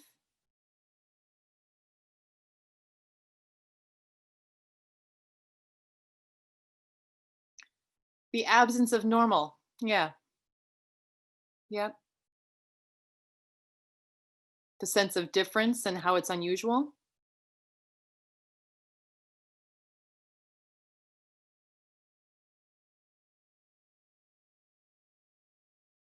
One or two more. Relief. Who didn't come back? Why? Was it me? You know? Dreading those masks. Yeah. So you can see that there's a lot of excitement. That's definitely a positive emotion. Definitely. If you've ever dealt with a room full of excited children, y'all, that's hard. So you might actually have, if you are the director, for example, you might have to wrangle people down and kind of mitigate that excitement, or you might not want to. Okay, it's really up to you, and you know your chapter well. The thing that I love about Barbershop is that there's room for every type of chapter here. You know, some of us are very performance-based and very motivated for an 85, an 89, 91. The scores really excite us. For some people, it's a lot more about the brotherhood. Let's sing, let's have our community, and then let's go to the tavern down the street after we're done. Let's have some more community, and then somebody's going to drive me home. Okay. And that's just how it is. And there's room for everybody here. And just like there's room for all the different purposes in our chapters, there needs to be room for all these different emotions as well. So Doug, let's go ahead to the next slide. In addition to the different personalities for our chapters, whether we're more business related, whether we're more analytical, all men, mixed, ladies, I'm telling you, ladies, we kind of get the short end of the stick because COVID, this research studies have shown that the higher voices, we've all been labeled as super spreaders, you know, but the higher voices actually spread further. So men, hey, you got it. You got something going for you. Sorry, girls. We're just, we're even more of a super spreader. But it's important to note, even among the different personalities in our chapters, that we are individuals who experience even sound differently. The neuroscientists, Dr. Nina Kraus, a couple of months ago, put out a study that we each have an individual sound fingerprint, that when we experience a sound or music, our brain responses are totally different from the person sitting next to us receiving that sound as well. So we are unique individuals and we will have unique responses. That's really all I'm trying to say. So let's look at the first chord. It might just be humming. It might be, gosh, somebody throw out a song that you would sing for the first time. Anybody?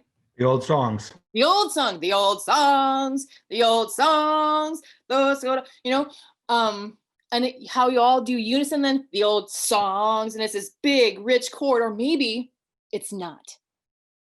What if it's not because you have no tenors? How do you deal with that? What if every song getting to the penultimate chord or the tag or something, every song takes you aback because it sounds different? What if every song actually sounds so great that you're more and more and more excited? So that first chord, even of each song, can impact us as singers in our rehearsal space. No baritones. Oh, geez, what are you going to do? You're just a trio. There's a joke in there somewhere, right? Who needs baritones? But as one, y'all need me, sorry. But how do you make space for that? How do you make space for the responses to the music? What if there is a great deal of excitement and it sounds so good and the director says, we got to do that one more time? Is that okay with you? Is it a time waster if you repeat yourself?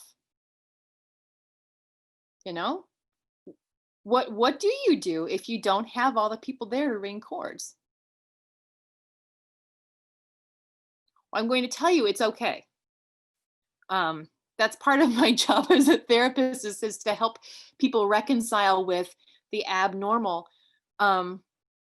is accepting abnormal right now because it's not permanent.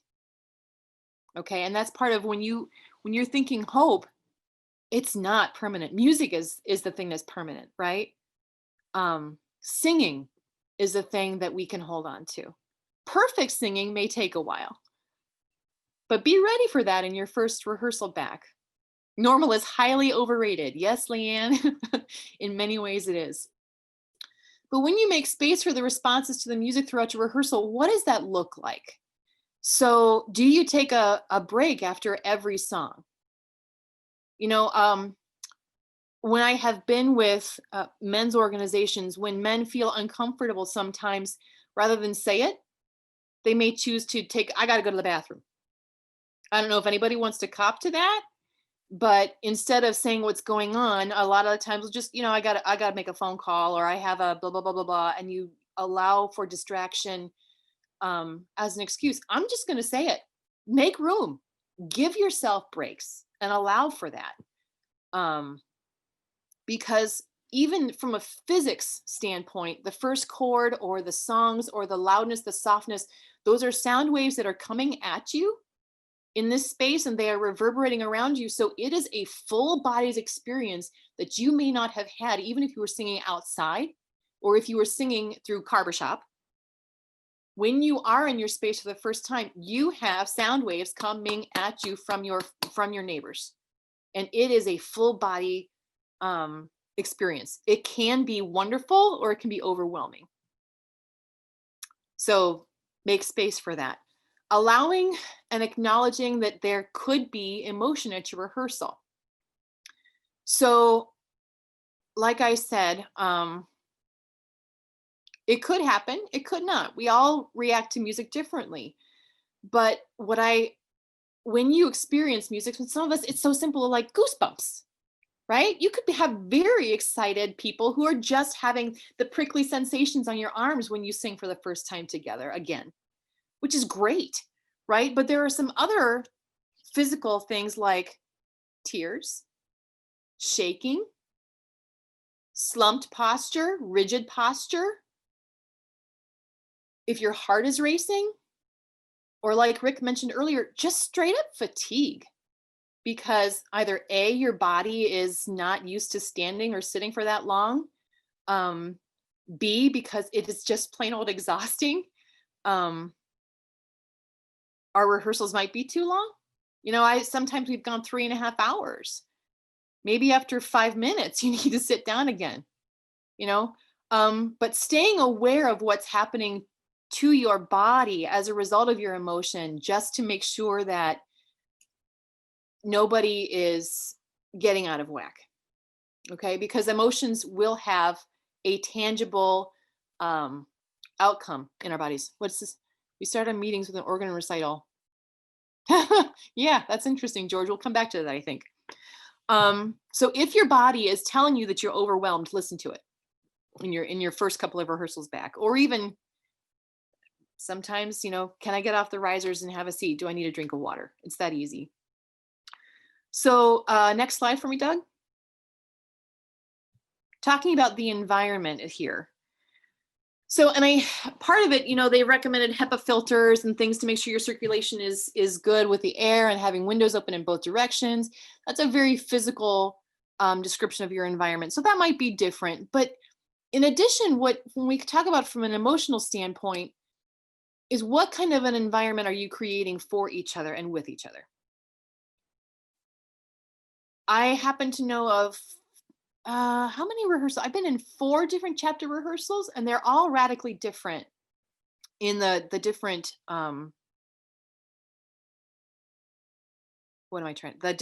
so one of Akron, Canton Hall of Fame chorus, Cleveland, the Independence guys at Men of Independence, the Cincinnati guys, and you know your guys best. So you will know if you're one of those touchy-feely choruses where everybody cries, or if the director cries. I'm going to out Gary Lewis for a second, and he has said many times in rehearsal, I love to cry.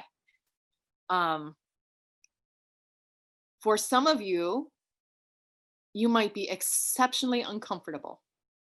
If you think back to a coaching session, if you've ever been coached by somebody and they're thinking about your performance scores, or if they're just helping you connect to your audience better, that is one of the hardest things for us to do as performers, is to connect to our audiences and find the emotional aspect of the music sometimes.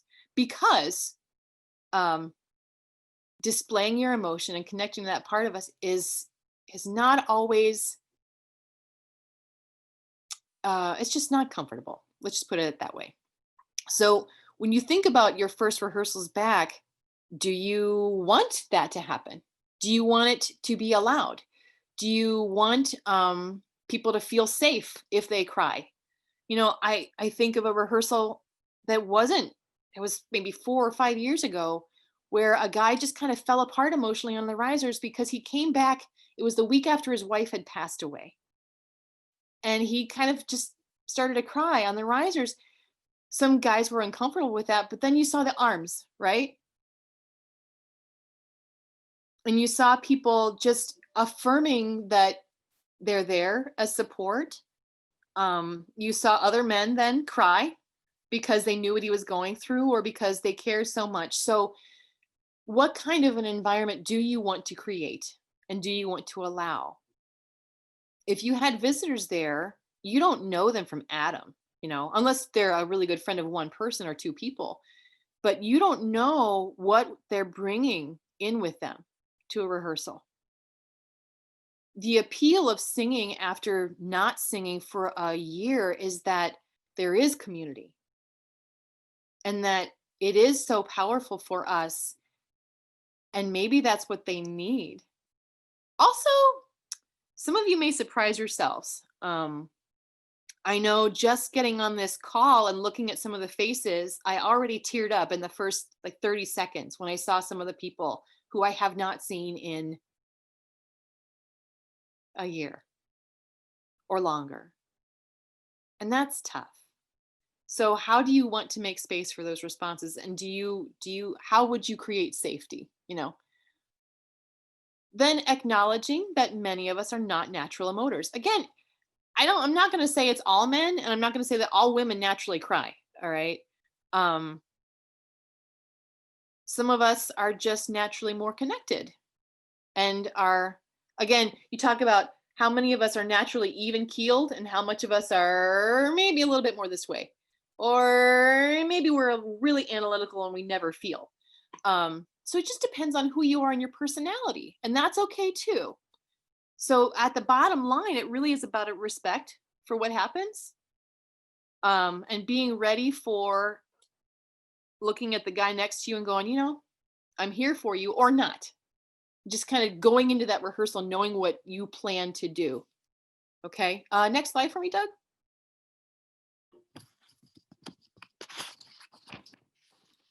So one of the things that Steve Danino had asked me, using music intentionally.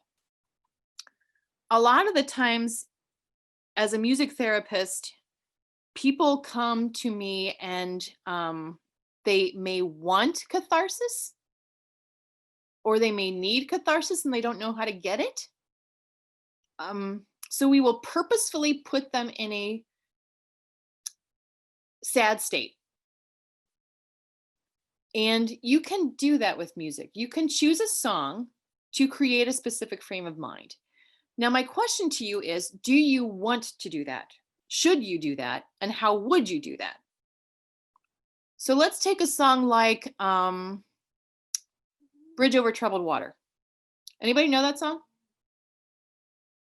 It's been barbershopped. Has anybody sung it in their chorus? I'm kind of looking at hands. No. If you're familiar with the song, it's kind of one of those, you know, I'll be here for you, blah, blah, blah, blah, blah, touchy-feely, sail on silver girl, you know, like a bridge over troubled, I'll carry you. It's one of those beautiful, I love Simon and Garfunkel, but it can be a touchy-feely song. And people may want to connect that way in brotherhood and reaffirm. So you could use that song if you wanted to really kind of make, yep. Yeah, Scott Schuster, another barbershopper who passed away doesn't sound like a long time ago, but some years back, again, these songs make us think of people, and the responses that we have sometimes are not expected. And it might cause some emotional responses when you sing them. Bridge Over Troubled Water, if you choose to sing that song and it's been in your rep for a long time, don't be surprised if it brings up an emotion that you are not comfortable dealing with. So should you? That's for you and your chapter to discuss. You can, if that's who you are and you want to do that. How would you do that? Choose the song. Come up with a couple of questions around the song and what you want to talk about in your first time back. Maybe it's not at a rehearsal. We can talk about that in a little bit, but you can do that. Whether you should or not, that's a whole other story. That's really for you guys to think about. And if you choose to do it on your own. The nice thing about music is that a song is a single, has a start, it has an end. So you can take a 3-minute song, listen to it, have your emotions during that song. When it's done, it's done. Throw it away, move on to the next thing. That leads us into the rehearsal framework. So if you are using music intentionally as your rehearsal, what do you want your rehearsal to look like? Do you want all excitement? Do you want a little bit of up and down? Do you want, what song do you want to lead off with? Do you want something that reaffirms your brotherhood? Do you want something that says, like, sitting on top, I'm sitting on top of the world, rolling along, dum ba dum ba dum dum dum, right? What kind of a feeling do you want to create for your first song? Then for your second song, what would you follow that up with? Maybe you are singing 4 or 5 songs and you get to the 5th one, you know what, we need a break in the tempo. This is just like a contest set or just like a show. You're thinking through it. Where do I want to take in this journey? Where do I want to take my choristers? Where do I want to take my barbershoppers? Where do I take my members? So that you can set up your framework in a way that kind of controls the emotion and helps you have a start and an end. If you've always ended with Keep the Whole World Singing, has anybody done that? Ended your rehearsals on Keep the Whole World Singing? Sometimes that's, sometimes from week to week, it's a more powerful song than others. I'm not going to tell you how to end your rehearsal. Be ready for that response. Where if you've sung Keep the Whole World Singing and you circle up, what does your circle up look like, y'all? Can you have hands on your shoulders? Right? So the changes, again, are going to come back into this, but just be thoughtful when you're picking out the music. I think it was Rick who said, do all tags. It's up to you if you choose all tags. I would love to do the cry tag, but you know what? You go, cry, I made you cry. And the next thing, everybody's bawling because they took it literally. Could happen, maybe not, I don't know. Again, I'll give you a really quick example. I have, in my sessions with clients, done songs that I intended to go one way, but they've gone a completely different direction. I did one with a cancer patient called Fly Me to the Moon, and we were talking about legacy and his family and who he was going to leave behind. And he loved Frank Sinatra, and we were going to do Fly Me to the Moon and Let Me Sing. And he started bawling for what I didn't know was a good reason. It reminded him that he was going to leave his family when he died. And that wasn't my intention at all. So throw out the notion that you know exactly where your songs are going to lead you, and allow yourself a little bit of flexibility as well when you're planning your music for that first rehearsal. Again, going back to the brain and how music affects the brain, sometimes it triggers memories and emotions that we just didn't know were there. And so making space for that's really important. The next point about acknowledging the missing members, one of the chapters with whom I associate always sing Irish Blessing at funerals. We haven't been able to do that. And it's not necessarily missing members who have passed to COVID. You might have lost nobody in your chapter. That doesn't mean that your members haven't lost loved ones. It doesn't mean that there aren't barbershoppers across the district, in the leadership, in the society, that you don't want to try to remember. And it also, acknowledging missing doesn't mean that they're, off this temporal core or whatever we're calling the earth these days. They're just not there. So how do you acknowledge that? I personally, I might recommend taking a few minutes to acknowledge those who are missing, the family who has passed, the barbershoppers who have passed. You might not want to sing. You might want to take a moment of silence, but you can consider adding that as a part, thank you, of a part of the rehearsal. Then if you want to have any discussion time for yourselves, do you want to ask people what they've missed? Do you want to discuss, was it enough to sing or is it enough to sing without a performance goal yet? Do you need to take a break? But also, does the emotion of coming back help drive your motivation? And can you use that to recruit members? That's something else to think about. Do we need to focus on COVID and keep that in the back of our minds moving forward? Honestly, that's up to you. You know your chapter and your guys, but our audiences are going through the same thing. So as we think about how music impacts us, it's going to impact your audience members when you sing to them for the first time too. So think about that and what you are experiencing moving forward. So I'm going to wrap this up on the next slide. Go ahead, Doug.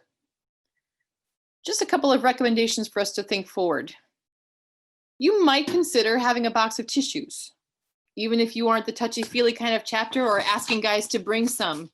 I don't know if handkerchiefs are considered clean anymore. You know, I don't know. They're not disposable. We got to touch them. But think of a way that you can kind of manage that or suggest to your members to bring something.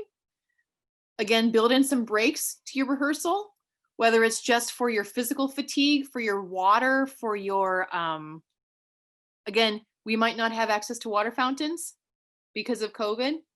So bring water, but also some of the emotional breaks if things get too intense for you. Just schedule something.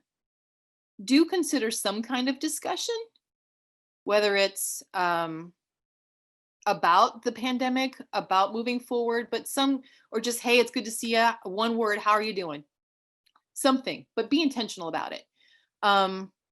Consider rolling out what music you choose for the rehearsal ahead of time so that it gives a chance for the guys and the ladies to really experience and listen to that ahead of time, and they can have their own responses in their own privacy rather than coming to the group and feeling vulnerable. Okay.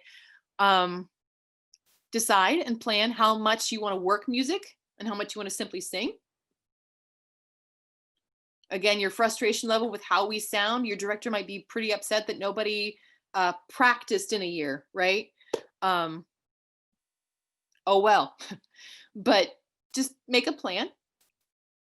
Consider if you do want to have some kind of catharsis or memory or memorial kind of thing, that you listen to a recording instead of trying to sing a song, because the last thing you want to do is try to remember some people and then fall apart when you're singing that, because that kind of makes it worse.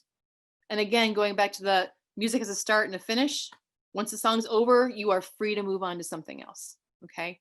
And then again, lastly, remember how all this feels, because it will probably come back and your audience is going to go through all of this again when you sing for them the first time. And I don't know about you, but when I get a chance to sing for someone on a stage again and the person in the front row is probably bawling, that's going to be hard for me, and I'm going to have to manage it all over. So just kind of keep that in the back of your mind as you move forward. And if you have any questions, you're definitely welcome to ask.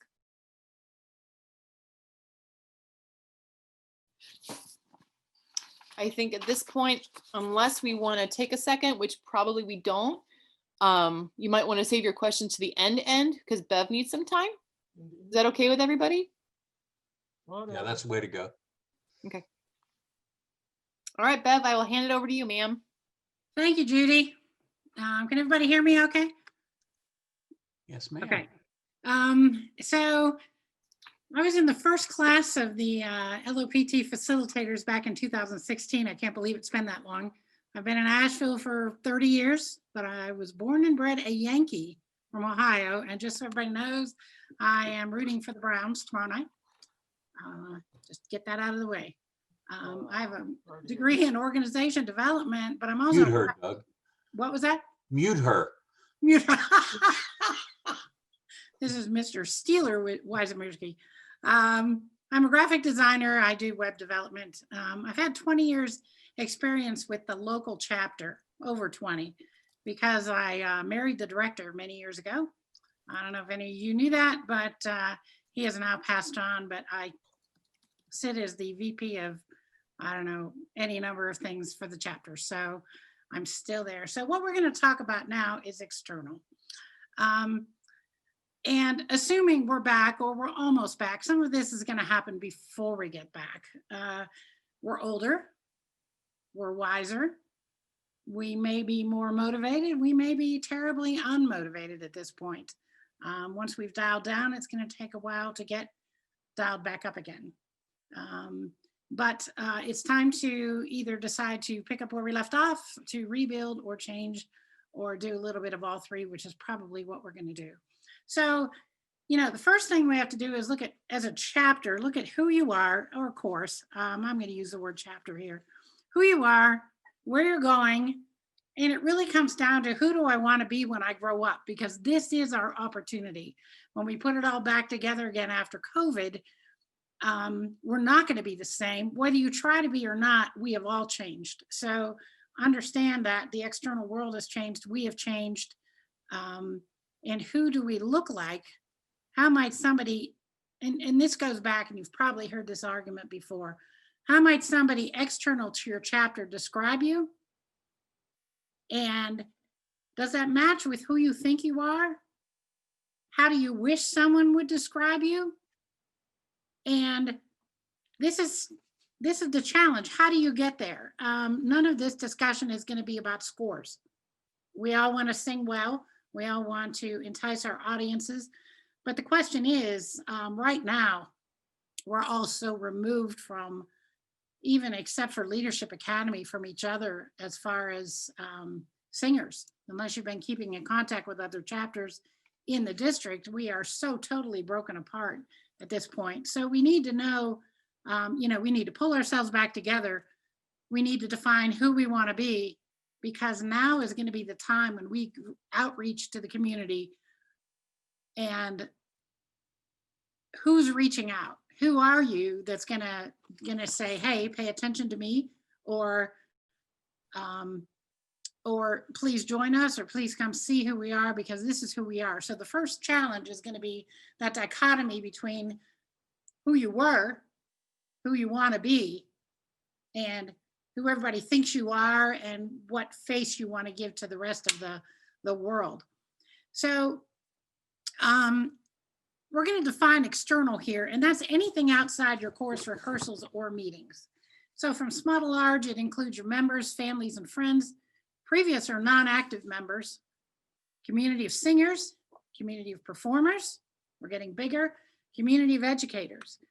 There's a community of not-for-profit organizations that you're part of. There's a greater community of your area, and it can be organizations, people, or places. So who do you find? Who is your community going to be? Where's your outreach going to start? Is it going to start small? It has to. How big is it going to get? Who's going to be in charge? How are you going to talk to each other? And one thing, don't burn out. We've all been in the position where we jump in and we decide, I'm really for this. And by the end of seeing Valentine's, we want to hang up the pitch pipe and go crawl in a hole for a while. And then you have to start all over. So let's not do that this time. Let's not overburden our leadership with making everything perfect or making all these changes. Some people don't like change. Some people understand change to be finite, where it's I'm going to change this thing and then it's over. Change is a continuum. And if there's one thing I think that helps everybody understand how to go forth in this world, it's that change is a continuum. We're never done. And whoever the course is today can be redefined tomorrow by whoever it is you're talking to. You know, your 1 minute, I always laugh when I say, what's your 1 minute elevator speech? And I'll get 30 different ones in a group of 30 people. So, you know, finding out who we are, who we want to be, we need to start that now. So Doug, if you'll go to slide 2, the next slide, please. So as we go through this list, we need to remember we value the connections of singing, our chapter and the chorus members, more now than we did before, because we really miss them. So make this a joint effort. Make it with loads of communication among yourselves and among others. And I'm going to fly through these a little bit, reaching out to disengaged members. I'm going to spend a little time here because we talked about it earlier. Why aren't people coming back? Some of them it's physical, some of it's emotional, some of it's they're just not ready. They're not sure they want to come back. I would say to that, who's ever making the contacts, be careful. Sort of like when you have a new member and all of a sudden somebody said he's president 2 weeks later, you know, don't treat him like fresh meat. Have some respect for all the members who aren't coming back or don't know if they're coming back. But don't make it sound like an exit interview. Don't give him 20 questions about, you know, what did we do wrong? Why aren't you coming back? Make it a wide open offering of what we have to offer, what they'd like to see. Find out what floats their boat. Find out what warms their heart. Find out how much time they need or what they need, or do they need different members? Listen to them, ask questions. Before you do that, make sure that 6 people aren't going down a list and calling. Get this organized ahead of time. You may need a VP of old member outreach. Your membership person may or may not be the best person for that. It's a touchy-feely kind of thing, and want to make sure that you don't treat it casually and you don't, I know a lot of the courses, they find out why a member didn't come back and then it just goes in a file somewhere. This is a time where we all have to communicate, over communicate if you have to, but get your leadership team together and decide who's the best person for reaching out to older members, disengaged members, and why, and what they could do better to get them back. Rebuilding your community network is the next one. And I would say, first off, make a list. You know, who is it in your community? Like I said, is it members, families? Is it your singing community? Is it the performance community? Is it your high school instructors that you've been working with? And the quartets that are around town? Keep lists. This is so hard for people. I've been in so many situations where somebody gets so enthused, gets it all done, it doesn't get reported anywhere, nobody else knows what's going on. They come back and say, well, I talked to 6 people and one's interested. Find out as you do the outreach, besides getting their names, find out what they do, what you have to offer them that they might want. So make sure who's ever doing outreach, and it might be calling all the singing organizations in town just now to say, hi, you know, we'd really like to get together. We'd love to do a common performance maybe 7 months from now, just to let everybody know we're back. What could your chorus do, your chapter do for an organization that's struggling? How can you keep other organizations get back on their feet? One of the things I was chatting with somebody was about Barbershop. You know, in Asheville, we've been doing Barbershop for months. Luckily, we had all the equipment we needed from one member, so it's mostly been, you know, a lot of heavy lifting, but Randy's been terrific about just showing up. There's other organizations in town that we can travel to and say, hey, can you get all your members to show up? It costs you a set of headphones. But other than that, we can set you up. You know, what do you have to offer to the community? If you're doing Barbershop, you have the mic set up. Maybe you want to go out to these other groups and say, hey, we've got this Saturday available. Do you want to come sing? And set up, we'll give you 45 minutes. We'll give you an hour, make them back to back, whatever. Is it that you have a board and they don't, and you know some people how to get a hold of singing venues? So when you're calling these other organizations, don't just call and say, hey, we'd really like to do a show at your place in October. How's that sound? It's like, what could you use from us? Because singing as a group is maybe not what they want. Maybe they need just someone a quartet. Maybe they need recordings. Maybe they could use videos just to introduce you. I mean, there's any number of things that they're thinking of they wish they had that you have no idea. So most of all, keep a list and pass it on to the next person so you don't have to start over every time. Start with small successes within your chapter and within your contacts. It might be the number of people you contacted. Your successes within the chapter might be how overreaching is our repertoire that we could use in all these different positions. If you're actually going to engage a community, then take a look then at your music offerings and whether or not they're appropriate for the organizations you're going to, or if you have to adjust your music, or you have to talk about not being a chorus all the time, going out in a VLQ or a quartet, because they might have a better repertoire for that place. We have to be really, right now, the balance of we want to do everything as a chorus besides can we get together? We used to do stroll and sings on Friday night until we didn't have a tenor. But then in between, it was like, do we have enough quality people to go out in downtown Asheville and represent ourselves well on a Friday night in town? And a lot of these, as you outreach to the community, and some of the places are just so small, they couldn't handle the chorus anyway. Keep in mind that what they want, number one, they probably don't know who you are, but what they want may be, who knows? Be very careful that any small successes, though, that you have as a chorus, like a quartet learning anew. I mean, this is a time to really pay attention to people and emotions and humans. And, I don't want to say throw out the scores for a while, but for a while, we really need to pay attention to who people are and their accomplishments. On the first night, going back to what Judy was saying, my initial reaction was, please don't anybody be frustrated with the sound. That is my fear on the first night back. From our cars, we never get out of our cars. The guy running the board can tune out someone if they're singing really poorly, so we don't know that. We have to be patient. We have to celebrate milestones. I would suggest that we keep track and make it very vocal of how many outreaches to the community we had, and ask people, who do you know? Who do you volunteer with? What is your community? How do you feel? How do you think they could see us or use us? Or who do we call and ask? Is there any benefit for us outreaching to any of the volunteer situations you find yourself in? Because we don't do that enough.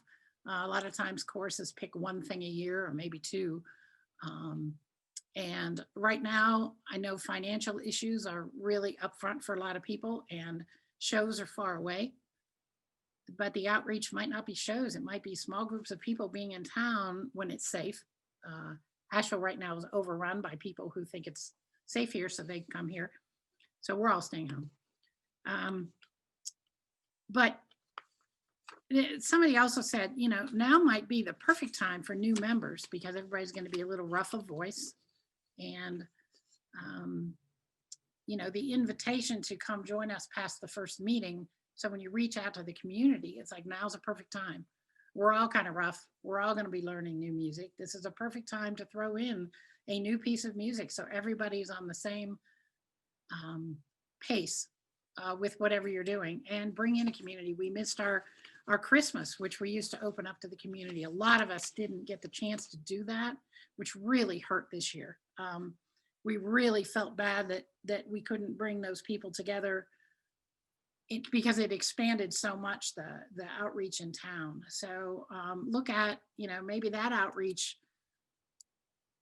whatever, celebrate Labor Day, I don't know, whenever we can get together again. But, all those things that we couldn't do, take a look at possibly pushing them around the calendar a little bit and finding time to do them.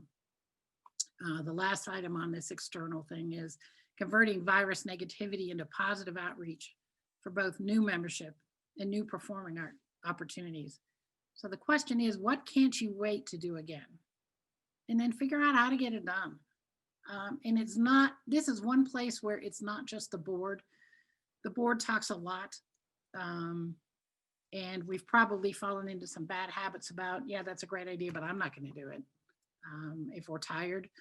This is the community outreach is a time for new ideas and new people and getting new people involved. It's going to be really tough to gear up.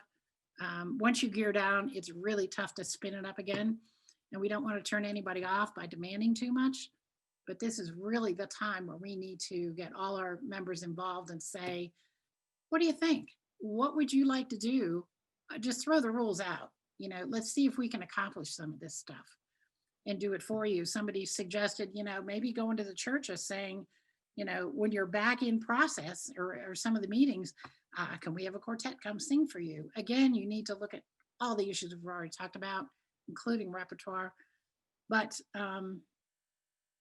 you know, for this outreach, this external outreach, you know, let's go back to defining your community. Your community is your singers. Your community is their families. And then from there, it grows. It grows through the schools, through the nursing homes, through the churches, through the town groups that are meeting, through possibly some of the organizations that are building homes or providing to food banks. I mean, our community right now, we're aware of different parts of our community that we haven't been aware of before. We may be more involved or less involved depending on those communities. But we need to think about, you know, get everybody. This is one thing you can do where everybody can contribute, because you can't do it all. Everybody's going to know that. You know, who, what, when, where, how, why, how often. It's tough. It's going to be tough to get back. And we've been doing more barbershop. So we have been coming together once a month, but people stay in their cars. They don't get out. I deliver microphones. They don't get out of their cars. So everybody shows it's really interesting. Barbershop, the need to be together brings almost our entire course together on a barbershop night, whereas they get 70% maybe at a Zoom meeting. So even the bit of being together in a cold outdoor basement with the wind blowing and everybody wearing heat warmers in their hands is enough to get people to come out, which is fascinating. But it's not the same. We're still going to have that first night. We still need the outreach. We still need to know who we are, who we want to be, because as we talked when Rick started, you know, do you want to be who you were a year ago? Was that the ideal situation for you? And if the answer is no, then, you know, what is it and how much of the community does it involve? Because right now we're not gearing up for a show. We don't have any planned. We may or may not be doing a contest piece, but if we do, it's probably going to be video. So we have time on our hands to do the community work right now, to make the calls, to make the connections, to make the plans, maybe get an article written. I don't know if you all saw that somebody from LA flew into the Upper Peninsula in Wisconsin, in Michigan, and did a piece on that chorus that's doing barbershop. And the guy in LA, it hit the LA Times. I mean, how lucky can that be? But we all have that opportunity to let people know about us that didn't know before. So Doug, the next slide is, what did you find yourself wishing for in the community? And what have you witnessed from other nonprofit organizations that can be incorporated into chapter meetings moving forward? So the first one is, you know, sort of your outreach saying, I'd like to know more about you.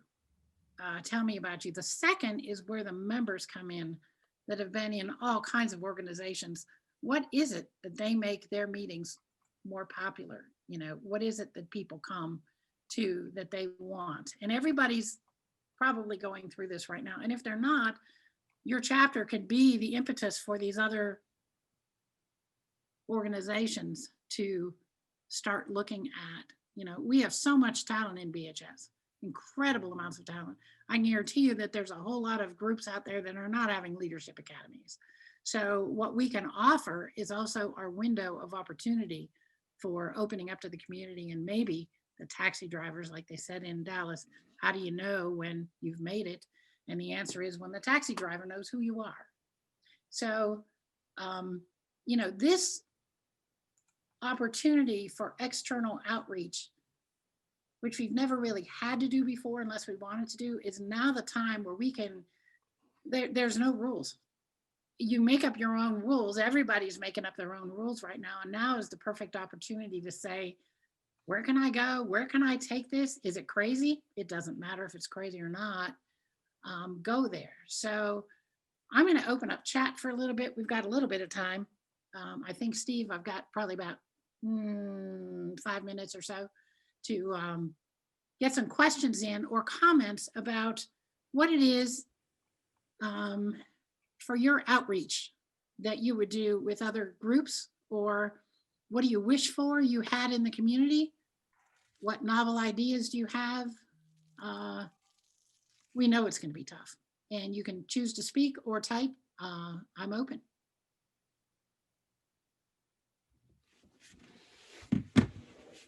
Rob? No, I'm good, thanks. Oh,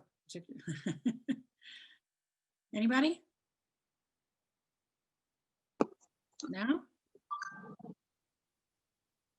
One of the things that our chapter is just sort of starting to have conversations with our local community leaders is at such time that we are able to gather safely, sponsoring a vocal music based community engagement event to kind of like break down the boundaries of, you know, I might be afraid to stick my foot into a larger singing group because I don't know what my skill set is, and just really focus on the basics of the connections that people make.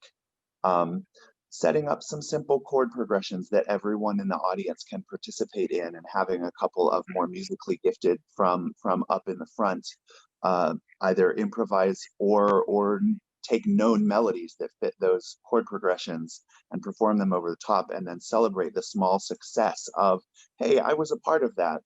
And it didn't matter whether I was singing a line or clapping a rhythm or just moving or just participating as a person taking in sound, and recognizing that all of those elements are important both musically and from a community standpoint. And then leveraging that as an opportunity to say, hey, we have 10 different ensembles, and you may fit with this one because of this reason, and you may fit with this one because of this reason. So sort of both an outreach and a community healing event at the same time.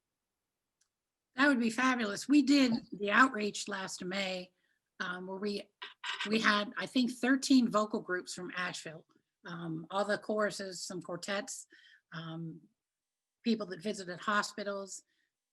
And we did, you had 2 songs, you introduced the next group. We did it in a huge auditorium.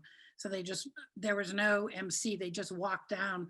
So, and they brought their families, and it was a Sunday afternoon on the Parkway. And so we had the opportunity, people had the opportunity to say, wow, I really like that group. That fits my style. And that's, it was a whole lot of work, but we wanted to do it again. We just didn't pull it together again, but I put that together with your idea, which is have everyone share a song or two with learning, because then we all had representatives from these 9 or 10. I think we had 10 or 11 singing organizations there. And it was probably one of the most fun days, because we'd been sitting at Midwinter one year saying, how come we have to come to Midwinter to talk to our neighbors? This is crazy. So, you know, throw an event of some kind is a great idea. Thank you, Ted. Anybody else? I think, Steve, I'm going to turn it back over to you to wrap things up, and thank you all very much. Okay, very good. Thank you, all 3 of you. Doug, if you would go to the next slide after external. Yeah, so what I want to do as far as wrapping up is concerned, the amount of information that we've been handed, you know, there's nothing here that anyone was saying No one was telling you to do anything.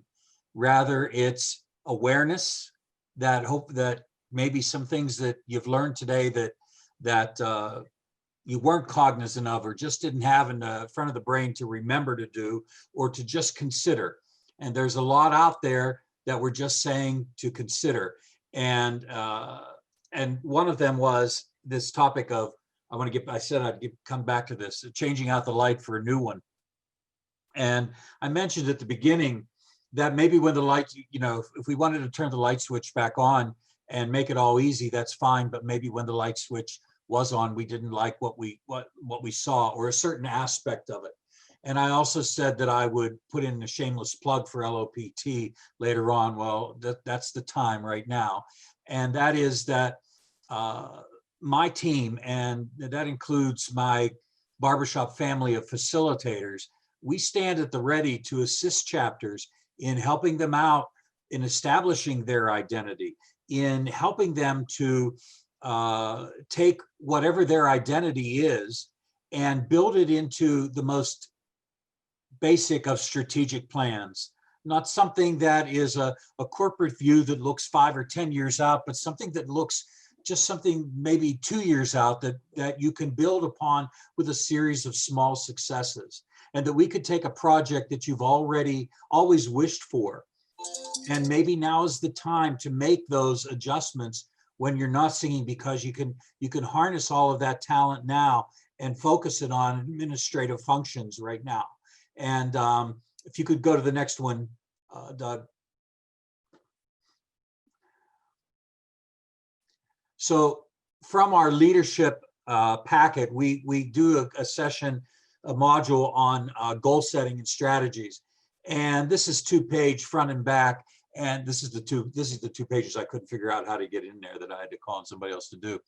But it's the most basic of goal setting strategies and how to implement something for us as a nonprofit organization, for us as a small chorus, for us in the most realistic sizes of choruses. Okay, this is what we advocate, that we put something down in print that everybody understands, that it translates from the board to the membership and says, this is what we're trying to do. Okay, this is really in handwritten terms, in short sentences and phrases, this is what we're trying to accomplish. And if we can do that and everybody understands it and it's communicated properly, then everybody has a sense of building some ownership into that. And yes, I'm speaking administratively now, but I'm saying we have the time to build into something like that. So you can see the headings here, and they're just a lot of thought processes that your leadership team, well, it's not necessarily your leadership team, it could be whoever you want involved in this particular project. Okay, go to the next one, Doug. So here's the flip side of it, okay? That we can put in, here's your barometer, so to speak, the United Way barometer of gaining all the dollars and everything. Well, that's what this is. Here's the actual action steps for achieving this goal, okay? And how about that? Who is responsible? I always tell the story that, a chapter leader, the worst time that if he thinks he's going to lead his chapter on chapter meeting night, sadly mistaken. You can manage your chapter, but you can't lead it, okay? And because imagine at 9 o'clock when you take a break, you're bombarded with all kinds of questions because there's so many barbershoppers that Tuesday night is their only night of barbershop, and the idea of doing work on some other night, some barbershop stuff activity on some other nights is just foreign to them, okay? So, you have somebody that you've asked to get the quartets for the show, and they agree to it, and it's 2 months later, and they haven't come through yet. And then finally at break, they come and stop you and say, well, I don't want to do that anymore. Well, in that whole process, only you and the guy that backed out of the deal are the ones that know it. But boy, if you're doing specific action steps and who is responsible in a target date, that person who's accepting that responsibility now knows that everybody knows it. But again, we turn that into a positive and say that's all ownership of the same process. And we can pull for each other to get that task done, to reach that target date and so on, and build that action step down through its completion. This isn't something that is submitted to the society. There's nobody that's watching these types of documents. It's just a worksheet for your own use, okay? That's available to you, and you can, you know, get that from me. As I said, we use it as part of one of our leadership modules that we facilitate, and, you know, walk through this a little bit more in depth. But as I said at the beginning, this is the idea of doing some administrative goal setting, basic strategic planning, building some type of an action plan while we have the time to do that right now, so that we're off and running. Okay. Next one. What's your name? Doug. Yeah. Okay. Again, the English teacher in me is saying, you've received a lot of information today, and a lot of it says that you are standing in front of your chapter. And so in standing in front of your chapter, how is it that you communicate that message? Okay, to stand up there and say, as the men come in, boy, I know this is really a pain that we had to move to this new location. I know, we'll make the best of it. We'll try and do. You see the tone that you are setting as a leader. It's a natural tendency for it to come out that way, because you as a leader probably had to jump through all kinds of hoops to find that new location, if that's what you had to do. You had to do all kinds of extra work to arrive at that destination, but you can't communicate it that way. You have to get past it yourself and communicate it in a positive environment. And so much of that sounds like common sense, but yet in the heat of the moment, or as things happen, it's just a natural human tendency to communicate what you truly felt. And that's not necessarily what we need to do. Rick spent, it wasn't Judy. Rick spent some time asking what type of a leader you were. Are you an authoritarian leader? How is it that you in life tend to communicate with people? Are you an authoritarian person? Are you passive? Are you a democratic person? Okay, you know, do you let the majority decide within the chapter? What type of communicator are you? And you need to have that conversation with yourself. And maybe the messaging that you do in any of these three circles, maybe it's a different message, it's a different approach each time. And so much of that sounds like, you got to be kidding. You want me to think about this? Well, wait till you see the next slide. It's the last one. But yeah, I really do want you to think about it. Okay. Where it says make time for yourself to determine how your chapter role fits into the demands of our new world. You know, if we were in a face-to-face leadership academy, the last thing that I tell people is that as a leader, if you're driving home alone, you need to have a conversation with yourself, and you need to decide what type of a communicator you are, what type of a person you are in this leadership role. You have to do it. And it's the one thing that so many people don't think it's a valuable use of time. And it's the one that sets the sets the tone for the responsibilities and every time that you're standing out front. How is it that you are going to communicate? And so if it applies in traditional roles, imagine what it does now in light of each of these three presenters and what they're telling us to be cognizant of. We need to spend time. We need to have a conversation with ourselves. That's what has to happen, okay? So that we know how we're going to communicate, how we're going to deliver that message of hope, what our voice is going to sound like, what everything is going to, do in our presentation. And you just need to do that first. And I hope that you will do that. So what type of person you are, how you're going to communicate anything that you need to do, and the fact that we have these outlines to help you and your leadership team, evolve into the next step of where you want to take your chapter is really the three last things that I wanted to communicate, to also let you know that we're here. Okay, we're here for you. Okay, go to the next one, Doug. So these are just some wrap-up questions, and not that you need to be prompted by any specific questions, and we have a little bit of time to take some questions right now. But the other thing is two things for an ending here. I want Doug is going to put in chat the evaluation form, okay, for this class, and that the link for the evaluation form. And I hope that you'll do that, because this is a case of us learning as much from you as you learning from us. This is our first time through the class of a topic that it's the first time through for everybody. So we've all learned things today. I know one of the things I learned was when Judy said that this was the first adult conversation she's had in 6 months.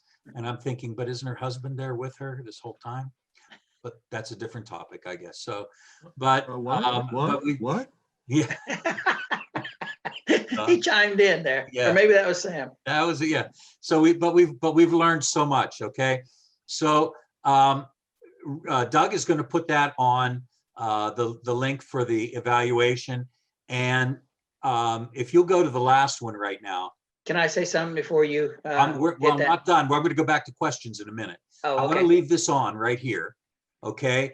While we do questions, so that in the meantime, you can get these contacts if you want to speak to any of us. We're going to leave that on. Okay.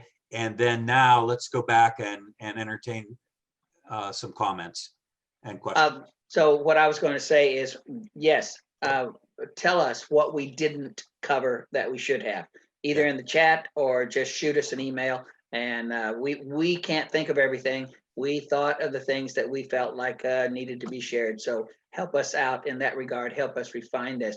The other two other things is this.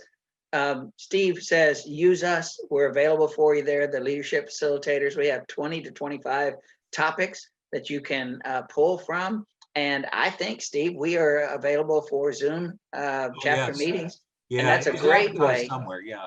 It's a great way to get some content and some help while we are not meeting. And the other thing is this. I ask my students, the ideal leader is or does what? Brainstorm and list the characteristics or the behaviors of an ideal leader just off the top of your head, and then go back and say, okay, how am I doing on that one? How am I doing on that one? How am I doing on that one? That's a good way to have that self-reflection, self-analysis, and to help you be able to plan for how you want to come across as a leader to your chorus in the community or wherever that might be. That's all I have. Good. One thing is there is a questionnaire to submit afterwards. So that would include this course, right, Rick? So if they fill out the evaluation, it's evaluation form. And there's an open response at the end, probably. If you want to put that in there, that would be fine as well. Okay. Bev, do you want, Rick kind of set you up there. Bev is the person who handles the requests from chapters to get our team involved in some of these conferences with your chapter. Anything to follow up with that, Bev? No, it's just that we have any night for your chapter meeting or weekends if you want to do a longer session. If you need documentation of what we have to offer, if you need us to only talk for 15 or 20 minutes, we can actually do that. It's up to you. We'd love to come to your chapter meetings and just remind everyone that the chapter is more than singing the right notes on a Tuesday night. Any questions from people? Come on, we're not that good.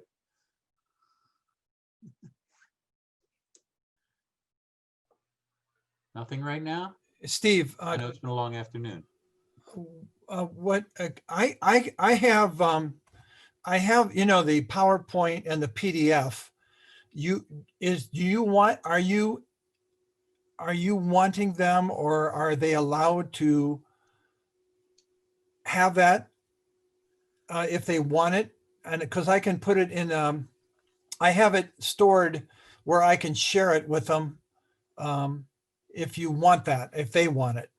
Yeah, I do, but it has to, I'm the property of BHS right now. So, so therefore anything I have is the property of BHS. So let me just get that. Plus we want to, this being the first time through, we need a chance to decompress the four of us and see if there's some solid content that we just want to tweak into there before it goes public. So. Okay. Okay. Did you take care of the evaluation? I'm doing that now. Okay. Any other questions? Would there be a way to get, and I asked this in the chat, but I'm going to ask it again.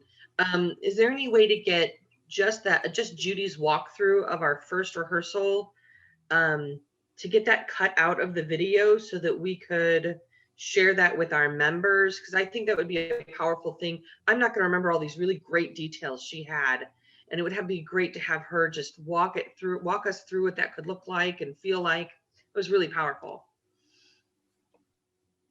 I can get that clipped out when I get the video downloaded, and I can upload that separately if you'd like. Unless you'd want to have a private conversation with Judy and walk through it, but I mean,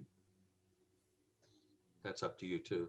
So I wrote her email address down, but I think having both as a tool might be helpful. okay, very good. All right. Anybody else? Really? Okay. Well, thank you. It's 4 o'clock here, and it's been 3 hours, and it's been a lot of information coming your way that we've been trying to work through. We're hoping in the evals that you come up with some other things. And as I said, that chat area that I offered earlier on was just for our benefit as well. We have learned from you, and hopefully you've gained a little bit of wisdom from us. And like I said, it's no one's telling anybody to do anything. It's just all of us as leaders being aware of what's out there and what we need to be aware of and contend with, and always offering hope. So I thank you to the presenters. Thank you very much. And to each and every one of you, thank you for giving of your time for this. One final statement from me, because I'm responsible for the delivery of this. Not the kudos that are coming, but we hope you say some things to us that will help us do this. This is our first time. I'm hoping it's our last time. I don't want to do it this way. I want to do it in person, the way we always have, and we can sing and we can meet and we can gather and we can have entertainment. And I'm looking forward to next January when we're able to do that in person again. Thank you for your participation. Thank you for your support. Stay in touch with us. Shoot us suggestions. Ask us questions why we didn't do something. Critique. I mean, we can only improve if you let us know what we need to improve. So I ask for all of that. So thank you very much. And I'm going to pronounce Leadership Academy, Virtual Leadership Academy, over with. Thank you all. I'm going to go get a glass of wine. Great job, everyone. Thank you. Thank you, Leanne. Good night, John Boy.